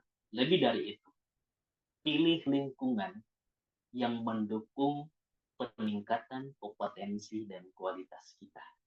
Misal, kita memilih untuk menjadi seorang guru nih. Maka untuk menjadi seorang guru, kita perlu dong lingkungan yang mendorong untuk peningkatan potensi dan kualitas kita sebagai seorang guru. Semisal, kita butuh namanya organisasi intra maupun ekstra sebagai perkumpulan yang mengedukasi dan mengembangkan potensi kita. Tapi satu, bahwa kita punya tujuan. Kalau ada lingkungan yang membantu tujuan kita tercapai, kenapa tidak? Fokus pada goal yang ingin dicapai. Nah, bagi teman-teman sekalian, maka soft skill yang dibangun sebuah kepemimpinan, membangun relasi yang baik, bersosial yang baik, ya kan? Dan mampu menguasai teknologi, karena kita hidup sekarang di era yang luar biasa. Maka buat teman-teman mahasiswa, ya, jangan habiskan proses perkuliahan hanya di ruang lingkup kelas saja. Miniatur kecil seperti kampus itu adalah hal yang luar biasa untuk kita nikmati sebagai bentuk proses pendewasaan, proses perubahan mindset, proses pengembangan kapasitas intelektual, proses membangun relasi, proses membangun kepemimpinan, proses bagaimana kemudian kita berkontribusi yang baik dengan kehidupan kita. Dan karena memang posisi orang kuliah itu kan punya latar belakang ekonomi yang berbeda, maka motivasi yang pertama dilakukan adalah ingat ibu Anda di rumah. Ingat ibu Anda di rumah yang sudah membiayai bagaimana proses kuliahnya. Maka saya sering sampaikan ke mahasiswa, Anda termasuk orang yang durhaka ketika menyampaikan ke orang tua Anda ingin kuliah dengan proses pembelajaran yang Anda sampaikan, tapi realita di lapangan tidak seperti itu. masih Pak, bisa mohon bahasa maaf. maka gunakan Kata Bapak, kesempatan sebaik Ustaz. mungkin. Halo. Mohon maaf, Pak. Mohon maaf. Suara Bapak keras-keras, tidak terlalu jelas. Oke. Ini jelas ya? Sudah. Oke. Maka tadi itu yang saya sampaikan. Soft skill itu perlu dibentuk lewat lingkungan. Nah, misal dari penanya inginnya menjadi seorang tenaga pendidik, maka lingkungan yang mendukung untuk peningkatan potensi, baik kepemimpinan, retorikanya, public speakingnya, wawasannya, pengetahuannya, menguasai teknologi, metode dan strategi pembelajaran. Selain ruang lingkup kelas, pilih dong circle atau pilih dong lingkungan yang mampu mendorong pengembangan kapasitas dan potensi kita. Itu untuk pertanyaan yang ketiga tadi. Saya kira mungkin ada tambahan dari teman-teman forum. Nanti kita diskusi. Karena di saya ini di jaringan mungkin agak macet. Dikembalikan.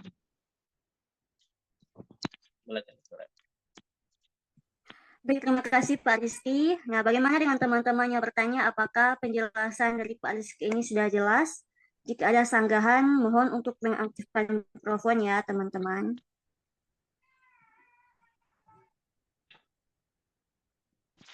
Dan jika tidak ada yang bertanya lagi, bagaimana Pak? Apakah kita buka sesi ketiga ini untuk pertanyaannya, atau kita cukupkan saja? Mana-mana ya, kalau masih ada yang ingin didiskusikan, ya silakan kita diskusi. Tetapi kalau memang waktunya sudah selesai, dikembalikan.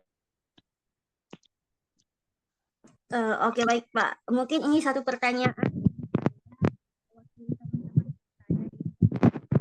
sebagai penutup juga. Jadi, Pak, bagaimana cara menjadi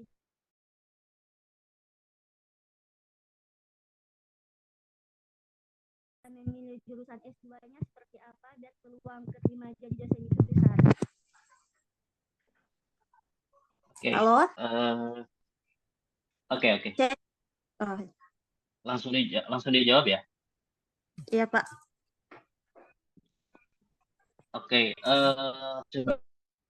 Sebaik bagi teman-teman ingin menjadi dosen, kalau ngambil jurusan itu yang linear, selesai S1 pendidikan misal, S2-nya paling tidak linear pendidikan. Ya. Supaya nanti tidak terganggu ketika dia pengambilan doktor nanti. Karena memang kebanyakan kampus juga lebih mengutamakan linear, tergantung sebenarnya kebutuhan dari tiap-tiap kampus. Nah, pertanyaannya apakah bisa nih S1 dia ngambil sosiologi, terus S2-nya dia ambil pendidikan, terus dia mengajar, apakah bisa? Bisa.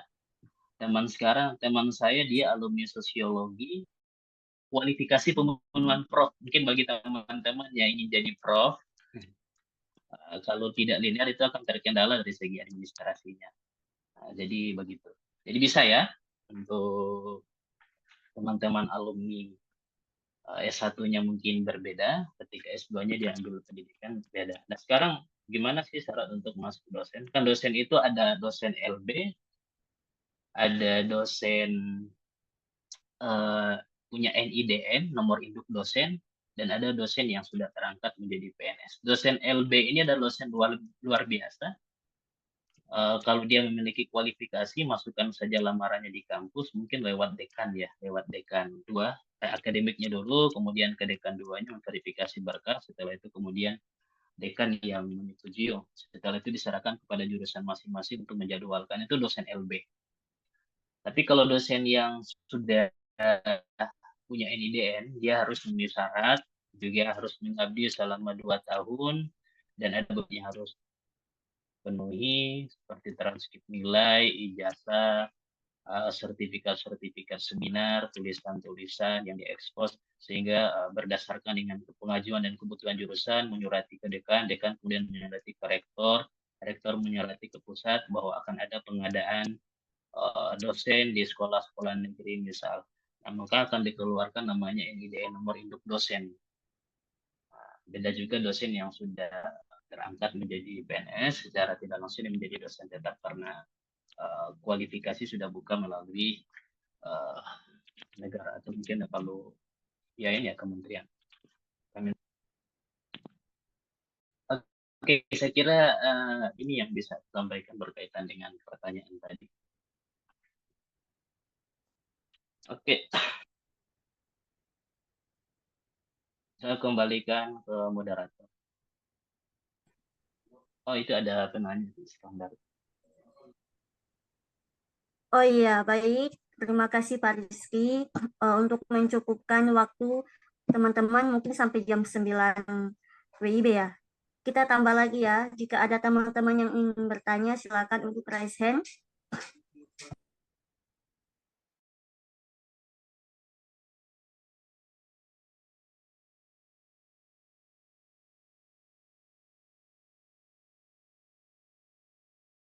Kepada moderator masih memberikan kesempatan.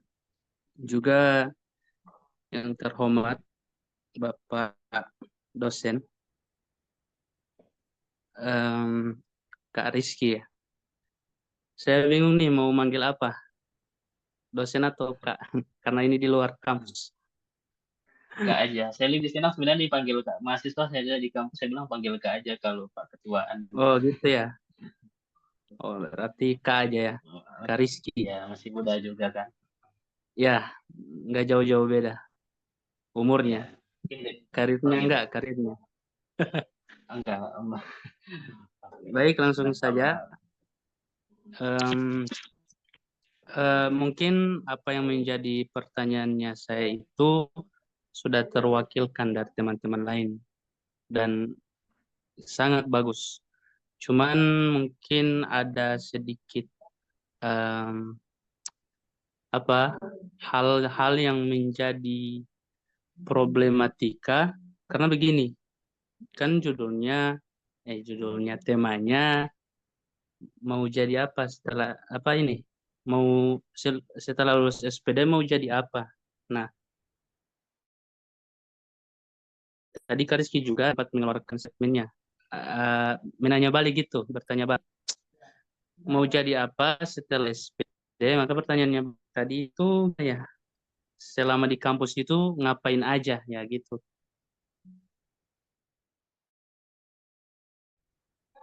Nah, pertanyaannya itu Kak, ngapain aja selama di kampus? Nah, adik-adik ini atau para mahasiswa ini ketika ingin berproses dan menambah pengalaman juga wawasannya, kan ikut organisasi intra kampus. Nah, cuman permasalahannya di sini organisasi intra kampus itu bukan tidak ya, mau dikatakan apa ya, kurang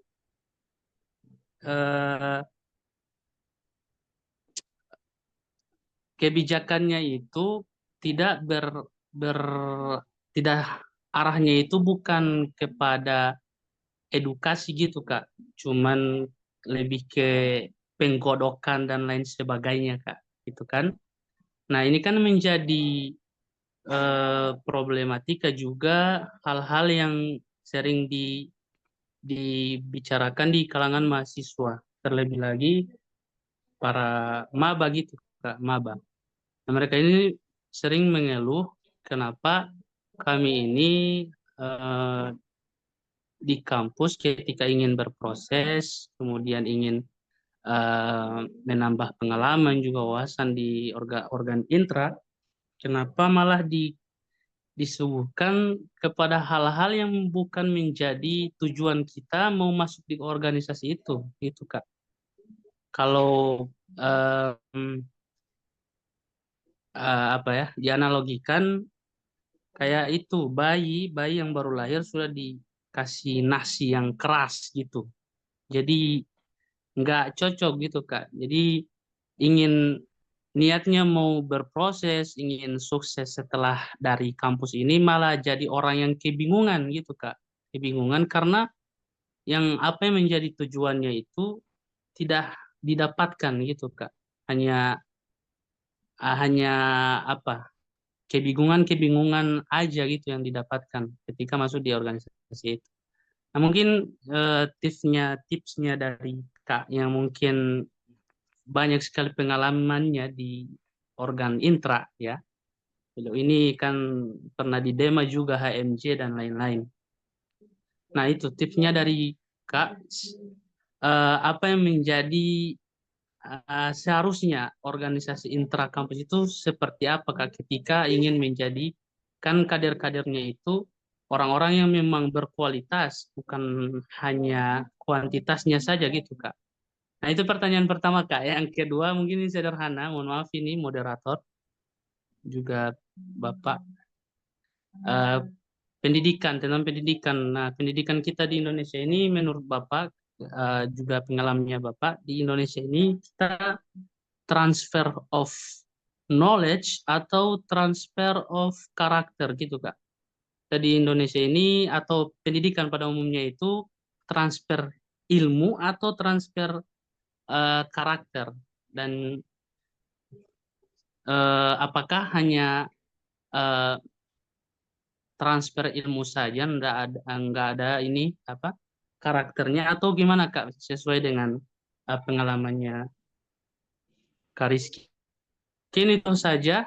Terima kasih. Mohon maaf ini saya tidak bisa kalau istilahnya nggak bisa logat karena orang Gorontalo ini banyak O-nya ya gitu ya Kak. Susah sekali mau ngomong bahasa Indonesia yang baku gitu. Terima kasih. Iya, terima kasih. Mohon maaf Pak, sebentar. Tadi ada 2 pertanyaannya ya. Mungkin bisa langsung dijawab Pak Rizky atau satu lagi ini dari Sia. Ada lagi? Ini masih ada lagi yang raise hand dari Sia. Oke.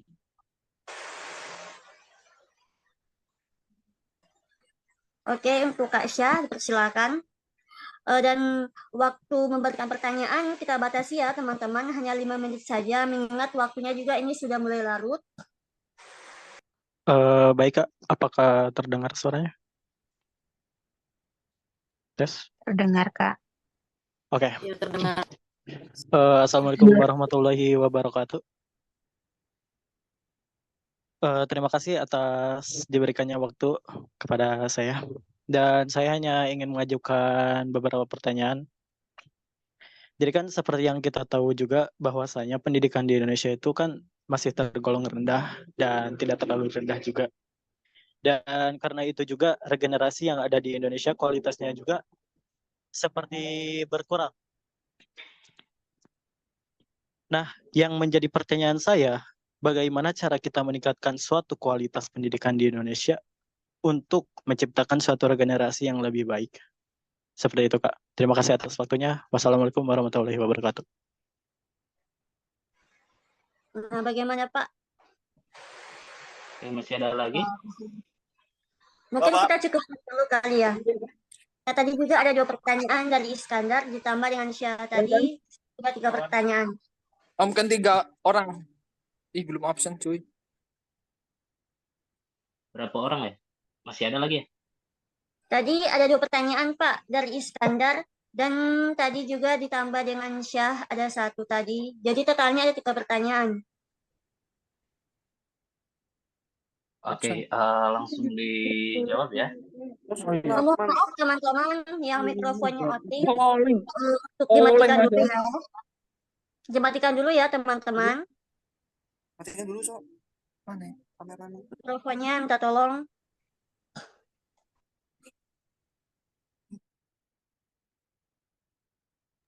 Baik, lanjut Pak.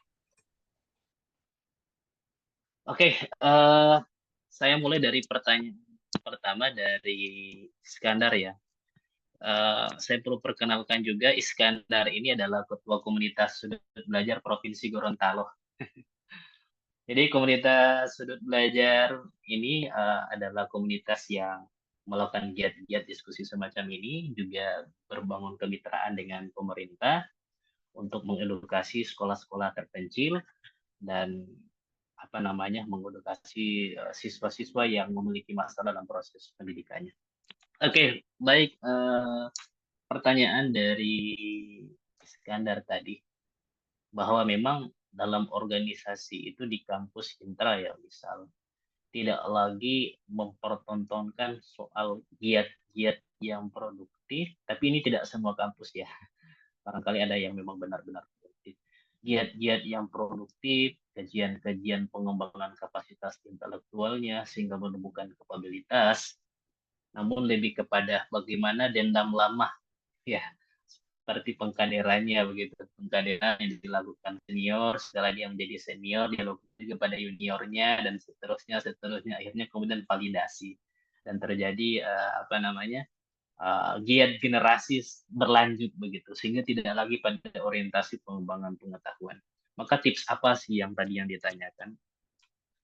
Sebelum mengambil keputusan bergabung di organisasi intra maupun ekstra, karena bagi saya ini penting, lingkungan sangat penting untuk mendorong pengembangan kualitas dan kapasitas kita. Beneran penting banget. Dalam ilmu psikologi juga lingkungan itu sangat mempengaruhi karakter dan perkembangan kita. Pertama yang harus dilakukan ya Iskandar ya, kenali motivasi diri. Apa sih motivasinya untuk masuk organisasi itu? Kalau motivasinya sekedar ngumpul ya udah, nanya sampai di situ. Kalau motivasinya mungkin lebih kepada bagaimana meningkatkan soft skill-nya, jiwa kepemimpinannya, terus kemudian manajemennya, terus kemudian retorikanya, public speaking-nya, hal-hal yang bisa dikembangkan, ya kenapa tidak. Terus kedua, kenali apa yang harus dilakukan dalam organisasi. Kenali apa yang harus dilakukan di organisasi. Apakah itu bisa membantu peningkatan kompetensi kita atau tidak. Terus selanjutnya pastikan kegiatan dalam organisasi itu memang benar-benar tidak mengganggu dalam proses pembelajaran kita. Makanya kita harus benar-benar mampu mengatur. Sekarang bagaimana kalau kegiatan organisasi bertabrakan dengan proses pembelajaran di kampus? Ini kan sering terjadi ya. Tadi saya sampaikan dalam menjadi orang mahasiswa yang produktif ya, pilih mana skala prioritas. Dan sekali lagi organisasi itu sebenarnya penunjang. Selanjutnya pilih sesuai minat dan bakat. Nah, sampaikan tadi, kalau masuknya mungkin orientasinya mungkin pingin menjadi guru atau goalnya ketika proses dalam perkuliahan mengambil jurusan pendidikan, terus setelah menjadi guru, pilih dong lingkungan yang bisa mendukung untuk meningkatkan kapasitas itu. Dipilih lingkungan untuk bisa meningkatkan kapasitas itu. Selanjutnya adalah jangan mudah terprovokasi dengan keadaan-keadaan di kampus. Karena memang dinamika di kampus sendiri kan kita ketemu bersama. Ada berbagai macam warna benderanya, ada berbagai macam komunitasnya. Pembelajar yang baik itu adalah dia dewasa menyikapi sesuatu, kalau sudah tidak sejalan lagi dengan visi misi hidup, ya sendiri bisa mengambil putusan dan tindakan apa yang harus dilakukan. Kalau jelas yang kita dapati di satu perkumpulan tidak sesuai lagi dengan misi kita, maka tindakan yang bisa dilakukan yang pertama, karena sudah di dalam ya, mungkin sudah jadi itu ya perbaiki dengan cara pandang yang baik begitu. Perbaiki mungkin lewat Iskandar, terus memperbaiki itu. Jadi itu yang soal yang harus dilakukan ketika mengambil keputusan dalam berorganisasi.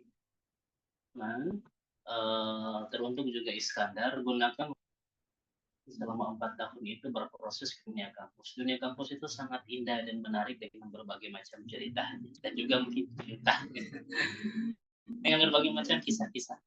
Maka jangan hanya selesai pada ruang lingkup kelas, setelah itu pulang, tetapi bagaimana memanfaatkan waktu di kampus itu untuk membangun akses sosial, membangun relasi, memperkuat pertemanan dengan hal-hal yang sifatnya produktif, dan itu bisa mendorong tercapainya impian yang kita inginkan bersama. Terus pertanyaan selanjutnya, bagaimana meningkatkan kualitas kualitas pendidikan kita ya, gitu ya, moderator ya. Iya, Pak. Ya, untuk meningkatkan kualitas pendidikan kita sih, yang pertama adalah yang dilakukan meningkatkan dana pendidikan. Karena kita ketahui bersama bahwa memang dana dalam pendidikan kita masih terbilang minim. Hal yang paling pertama, tingkatkan dana pendidikannya. Terus sehingga ini kan Merdeka Belajar ini adalah konsep yang diberikan oleh pemerintah. Jadi merdeka bukan hanya siswa, tapi juga pengajar harus merdeka. Ya. Karena memang tenaga pengajar itu, jadi mau jadi guru ini luar biasa. Luar biasa banget. Jadi seorang yang berprofesi guru itu, Masya Allah, Anda orang yang mulia. Karena Anda mendidik siswa yang berbagai macam karakternya, berbagai macam sifatnya, berbagai macam perilakunya. Apalagi kita dituntut benar-benar profesional kalau sudah berkeluarga ya, ada bertikai suami istri itu nggak boleh dibawa di kelas loh, bahaya. Ketika kemudian mengajar, masuk di kelas, terus ada masalah keluarga, tiba-tiba diutarakan kepada peserta di, misal nih gurunya akhwat nih, gurunya perempuan nih, diskomunikasi dengan suaminya ketika masuk di sekolah. Dia melihat peserta didik nih laki-laki, dia sampaikan kepada peserta didik, memang laki-laki sama semuanya. Kasihan peserta didik nggak tahu apa-apa kan. Terus kemudian diperhadapkan dengan berbagai macam situasi, belum juga administrasinya, belum juga pendekatan persuasif berbasis individu untuk mengetahui di mana skill anak ini, apakah audio, apakah visual, atau audio atau kinestetik, itu yang harus perlu dikuasai. Terus belum lagi melakukan penyediaan media pembelajaran, dan masih banyak lagi. Tetapi walaupun sudah begitu kan sering juga disalahpahami. Ya sudah harus begitu menjadi guru ya.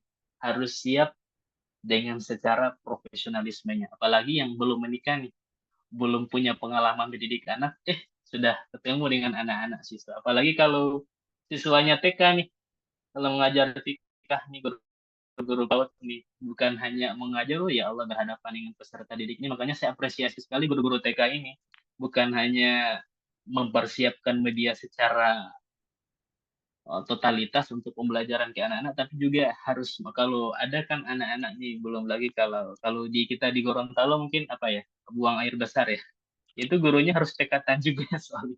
Makanya harus serba bisa jadi guru ini, memang luar biasa. Nah, makanya harus perlu ada namanya bantuan kuncuran anggaran dari pemerintah. Harus diberi apresiasi dong guru-guru semacam ini, ya kan? Tidak meninggalkan keluarga yang mendidik.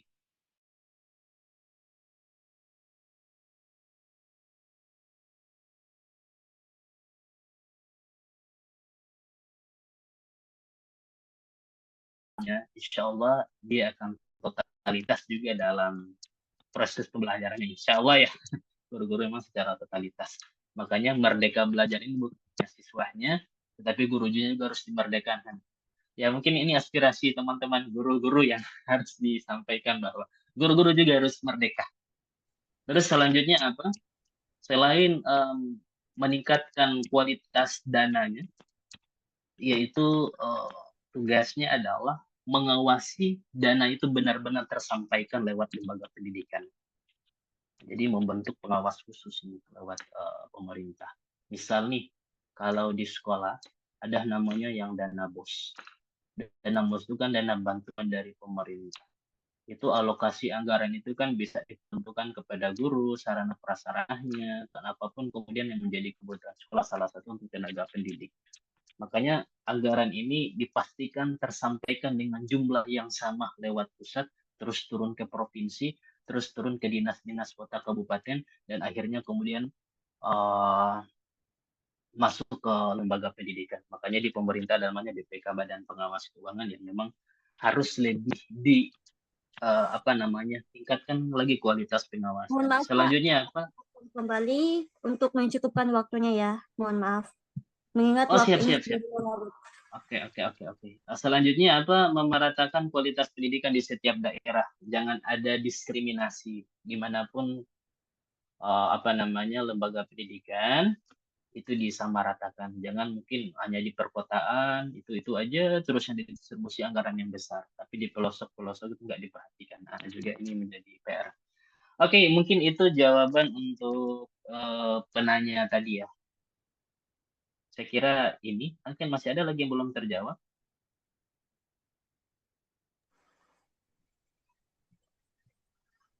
Apakah teman-teman pertanyaannya sudah terjawab semua atau masih ada lagi mungkin tadi?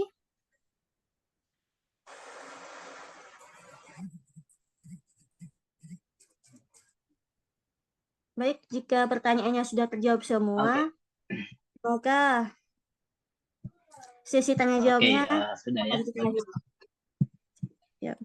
Oke, karena sesi tanya jawab diskusi sudah selesai, saya ingin menyampaikan pertama terima kasih buat seluruh teman-teman komunitas KKN ya. Saya pengen banget ini komunitas Sudut Belajar mau kerjasama dengan KKN dan juga komunitas yang lain untuk buat diskusi. Nanti saya hadirkan narasumbernya.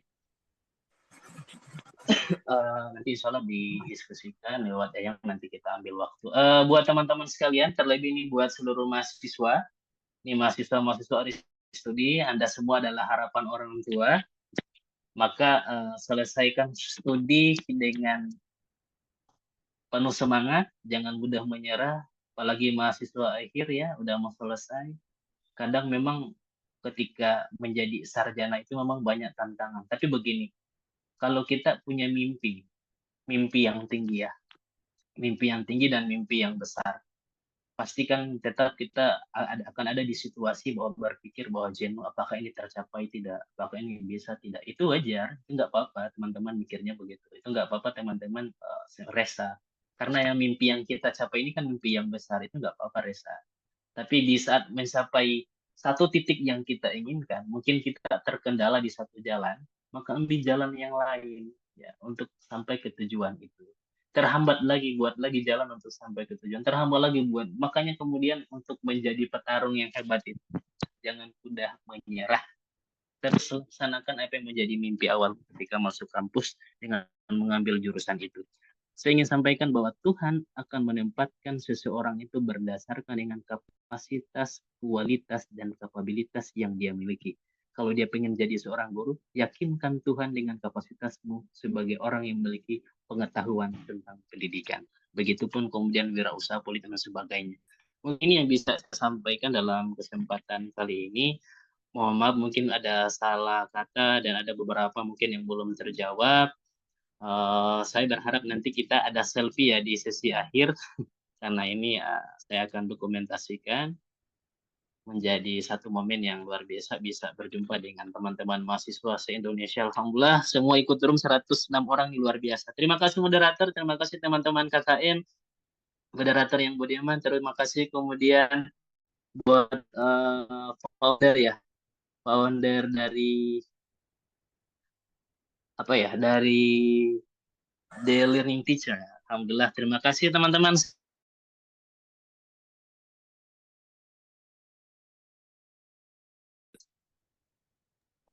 Waalaikumsalam.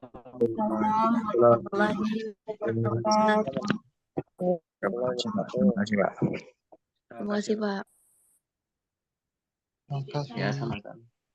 Kita ini ya, seperti ya, ambil gambar ya.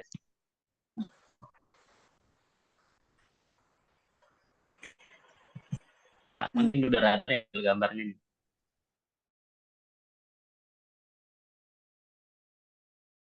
Kepada peserta yang memberikan pertanyaannya, dan terima kasih juga kepada Pak Rizky karena telah meluangkan waktunya untuk berbagi ilmu kepada kita semua di malam hari ini. Semoga ilmu yang diberikan Bapak bermanfaat dan menjadi ladang amal jariah untuk Bapak Rizky. Amin. Nah, dengan berakhirnya sesi tanya jawab ini, maka berakhir pula tugas saya sebagai moderator.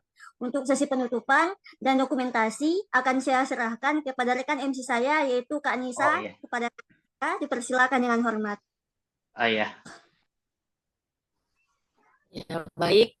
Terima kasih Mbak Nadila untuk telah menjadi moderator ya.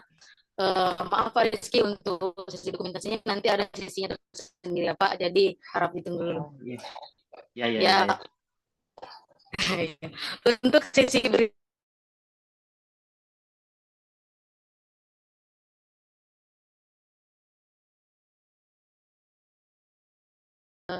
saya mewakili seluruh panitia yang bertugas ini. Saya mau minta pesan dan kesan Bapak saat menjadi pemateri saat ini, sembari menunggu teman-teman mengisi absensinya. Mungkin ada Pak kesan dan kesannya. Oke, kesan dan kesan ya. Ini saya ada tipikal orang ketika ketemu orang itu ya tidak mudah akrab dan tidak mudah happy. Tapi pada merasa happy berada di room ya, walaupun di room di komunitas keluh kesah ngampus KKN. Pesan saya teman-teman sekalian semangat untuk belajar, dijaga forum semacam ya. Memang kita sedang makanya ketika teman-teman mungkin punya keluh kesahnya ya, tapi nggak ada forum yang menjadi tempat curhatan kita kan, ya gimana ya. Makanya komunitas keluh kesah kampus ini menjadi solusi permasalahan teman-teman di kampus untuk didiskusikan dengan KKN. Saya sangat bahagia berada di room ini. Terus buat teman-teman sekalian, sehat-sehat semua, tetap semangat. Saya berharap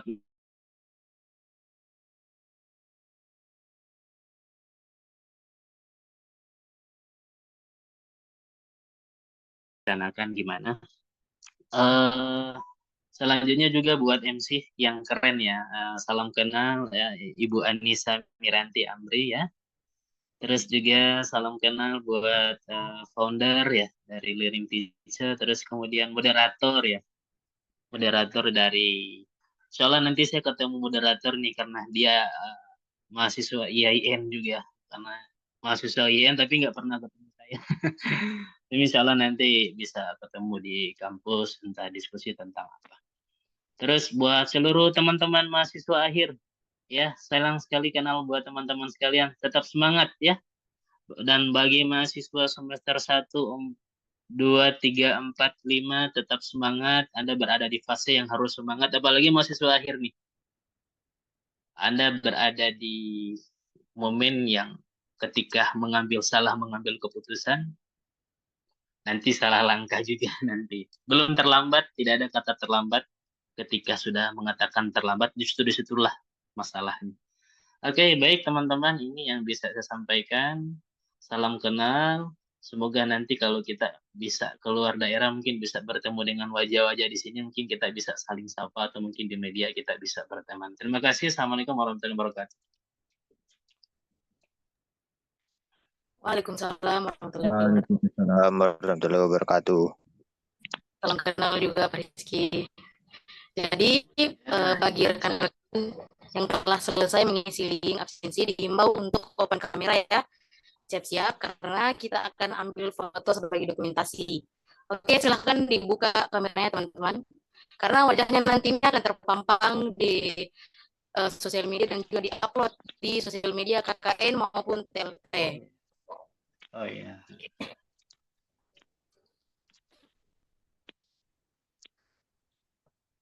Oke, jadi bagaimana? Sudah siap semuanya? Panitia juga yang bagian SE sudah siap?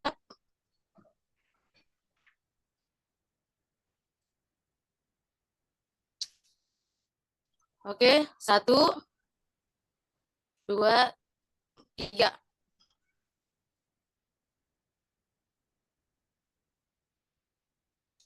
Oke. Oke lagi, coba 1, 2, 3. Bisa nggak kita literasi ya? Oh iya, katanya Pak Ya. Rizky literasi. Ya. Oke. Ayo. Oke, Salam literasi. operator. Salam literasi.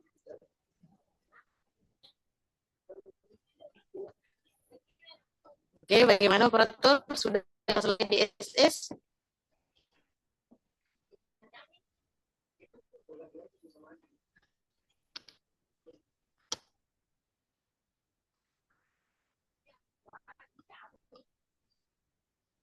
Oke, sudah ya. Jadi terima kasih semuanya. Nah, sebelum menutup sesi webinar ini, saya sebagai MC turut bersuka cita ya, karena teman-teman sudah aktif berkontribusi mulai dari bertanya, yang tadi banyak sekali bertanya sangat antusias, jadi saya berikan apresiasi bagus sekali ya untuk webinar kita malam hari ini dengan 100 lebih. Oke. Rekan-rekan sekalian, telah berakhir semua sesi pada webinar kita pada malam hari ini. Sampai jumpa di webinar berikutnya. Tetap stay tune di Keluh Kesah Kampus. Hidup penuh masalah, jangan lupa untuk berkeluh kesah. Dari Learner Teacher, komunitasnya guru untuk belajar dan bertumbuh. Saya Anissa Miranti Amri selaku pembawa acara mewakili seluruh pengurus KKN dan TLT yang bertugas. Mohon maaf apabila ada salah kata dan tindakan kami. Wabillahi taufik wal hidayah. Wassalamualaikum warahmatullahi wabarakatuh. Terima kasih. Waalaikumsalam warahmatullahi wabarakatuh. Terima kasih banyak, Pak Rizky.